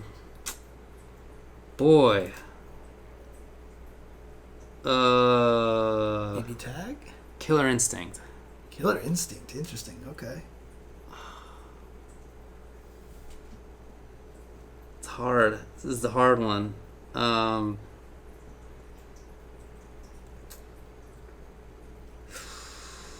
feel like I'm sweating. Fight of Gods. I like that, Rose. It's a great conclusion. Fight of Gods. You're talking about Tekken 7, BB Tag, and all the BBs, and Guilty Gear X's, Xrds. You're talking about KOF 13. You're talking about maybe USF4, you would say, is included in that, even though SF4 originally would not have been. You're talking about MK9, X, and 11. You're talking about Injustice 1 and 2. Oh, Injustice 2 is to round it out for me. Oh, yeah. Oh, okay. Injustice 2. What was it? So I said Ultimate Marvel 3, SF5, MK11, Injustice 2, Killer Instinct. I like it. I'm happy. There we go. Okay. I can't make a list. I couldn't do it. I wouldn't know how to do it. Yeah, I agree with Fighting Feng Huang. I couldn't do this. Oh, Without Injustice sitting 2 down over and think- 1, of course. I would have to sit down and think hard about it. I would actually have to go and look and just be like, so yeah. But yeah, there's just a tremendous amount of good games this decade. If this question was, what about in the 2000s? What's your top 5? like there were 8 games that came out in those 10 years. If you think about it, Street Fighter 4 came out in 2009, right? And so this decade starts in 2010. Oh yeah, 2008. This decade starts in 2010. That's when the resurgence happened for fighting games because of Street Fighter 4. So literally everything that we know came out in this decade. So if I answer that question, I would have to sit down and like study. I would have to study. Smash Bros, of course. Yeah, right. That's right. Let's see. I found a little list. Street Fighter Cross Tekken, Tekken Tag Tournament 2, Virtua Fighter 5 Final Showdown. That came out in this decade? No, that was just only released onto a console in this decade. Really? Yeah. I don't know. That's what this random website says. I don't remember now. Maybe. Soul Calibur 6. Of course, Calibur 6, the Persona series. Talked about Blaze Blues. And don't forget about things 14. like Punch Planet, fighting herds, Skullgirls. These are some really good games. Yeah. Man, what a good decade it's been. Under Night and Birth, of course. Right. Blade Strangers, Pokken. Pokken's great. Very underrated game. A Million Arthur, whatever, Koime Enbu. Yeah. All these games. Hell, if you want to count like Final Fantasy Dissidia is in there, like Sam Show, of course, recently. Sam Show. Dragon Ball FighterZ. KOF 13 and 14. Yeah. 14. See, there's too many. It's been a good decade. A very good decade for fighting games, man. Very good decade. The best decade, right? Yeah. It's probably the best decade of fighting games. There have been 3 decades of fighting games. Yeah. 90s, 0s, 2010s. I mean, everybody always asks me, what would you consider the golden age of fighting games? I'm like, now. Yeah. Agreed. So it's I agree with that. Crazy. So. But yeah, I'm actually, now that I think about it more, pretty happy with that list. Okay.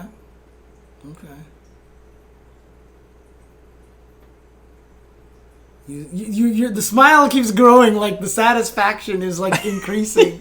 I think Ultimate Marvel 3 might be like a top 3 or 5 fighting game ever. Dude, Ultimate Marvel 3 is like maybe super top 3. Good. It might be the best fighting game of all time. I'm not sure. It actually is super good. It's just in the end it turned out so strong too. So yeah, there was a period of time when I hated it. And now it's just like every time I see it, I'm like, I'm so happy to see this game. So happy to see it. Yeah. Yeah, exactly. Oh man. Like everything about that game is just excellent, Yeah, visually, play style wise, and everything Sounds, is just so all good. Stuff. Yeah, I mean, obviously X Factor is a problem. It's not perfect, obviously. Right, but then again, my favorite fighting game of all time is Super Turbo, and if you want to ask me if that game's perfect, oh god, no, let me tell you. I was just saying earlier today how dumb a lot of Third Strike is. Yeah. Because we were talking about how Akuma can just do roundhouse hurricane kick against Q and Urien, and they just can't do anything. They just literally don't have a thing that's fast enough except for parry and Super Art 2. Yeah, because Super Art 1, I think, you literally can't tell the difference between which Tatsu he's doing. You're just guessing it. Yeah, and it's just not, pretty wild and weird game in a lot of ways, but still my favorite. Right. Not perfect. Not perfect. Mm-hmm. Exactly. Anyway, all right, there you go. That's our response to that one. Okay. Anything else you want to answer, or do you want to just... I think that's good for now. I think we hit a good number of those. Yeah. As far as the rest of the news, I think that might be it. Yeah, I think... Make sure, super important news. Ding, ding, ding, ding, ding, ding, ding, ding, ding, ding, ding, I see it. Make sure that you tune in. Anyways, on Thursday, December 12th, to the Game Awards, Sonic might make an appearance. What does that mean? I don't know. Who cares? And just as a reminder to everybody, you wanted it, you asked for it. Our show is now on Spotify. Mm-hmm. You can go to tinyurl.com/UCTV Spotify, all one word, no spaces, no underlines, and that will give you the link to our Spotify account. I don't know how Spotify works. I'm surprised that there's no easier way to have an easier URL or whatever like that. I have no idea. But there you go. It's there, so that way you guys can use that and listen to that on the same place you listen to all the other podcasts. I've been uploading a bunch of stuff on there and putting also the Chen Dynasty stuff on there as well. The Chen reaction stuff on there as well. So, but there you go. Right, there you go. I guess that's it for the week. Mm-hmm. Anything else going on? What are you up to? I mean, Capcom Cup's this weekend, right? Indeed. So I'm on the same role that I was before for NARF, which is maybe I'll jump on for a commentary block, but largely trying to help with a lot of the storylines and stuff like that. And then also I will be doing a lot of the floor work again, interviewing people. Cool. Sound like people really liked the interviews It was that good. I did Definitely did. at NARF. So yeah. Curly W. It's basically the same team is running for both. NARF was kind of like a testing ground for a lot of their stuff, and so they're going to be doing that as well. I mean, Tenno announced already at Tekken World Tour that they were done for the year. Yeah. So there you go. Well, one of their crew has a pretty important thing coming up, so I get it. Yeah. Mm-hmm. And like I said, I'll try to stuff somebody in a closet for a little brief period of time. And we'll see what happens. So,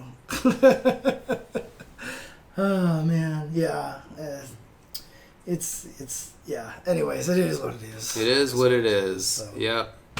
I was at physical therapy earlier today, and there's a guy there they kind of bring in students sometimes to do apprenticeships, right? And one of the students was like, my upper body's really been hurting lately, so I was like, can you figure it out? So he did like some massaging, whatever. And he was like, the teacher always said that I would be able to tell when somebody had extremely hypermobile bones, but I didn't know what they meant. And now I know what they meant. I was like, all right, thanks. So I'm glad to have been this guy's, test dummy so he knows what extremely hypermobile bones seem like. Yeah. Oh, that's right. Hawaiian Shirt Man is going to be in the LCQ. Really? Yeah. He said he's going. Sick. He said he's going. Seems like a fun fella. Yeah. So, yeah, but a lot of... Yeah, he said that my ribs are very mobile. That's interesting. It's a weird thing. Okay. That means I could play KOF cross Tekken on... No, I was kidding. Because it's mobile, right? Oh, man. Okay. KOF All-Stars on your ribs. All right. Because it's mobile. Anyways, it took a couple of leaps to yeah, get there. For sure. That one didn't really work well. No bones about it. So. All right. Thanks, guys, for tuning in. But again, look, the year is coming to a close. Mm-hmm. It's going to be some crazy stuff. Obviously, we'll have a show to talk about that afterwards. I don't know if we'll do another one after that, or if we're just going to come back for the UltraChen TV Awards on January. We tend to take a break of a week or two. Yeah. But we'll be back next week, right? Yeah. To wrap up. That's what I was saying. Next week, for sure, we'll come back to wrap up and stuff like that. All right. Okay. Time for the bird. Bird 'em. Go. Yes, I'll be watching Capcom Cup live. Mm-hmm. No, you'll be playing in it live. Dude, check my Honda, did they buddy. say that you beat like Commander Jesse on stream or something like that? Or no, I almost beat Azad. Choked it up. Okay, gotcha. Because I just think you could surprise everybody with that Honda, dude. I feel like I would do fine against Jesse. I'd take Jesse out. Jesse sucks. I'm calling for you, Jesse. That's right. Let's do this. That escalated pretty fast.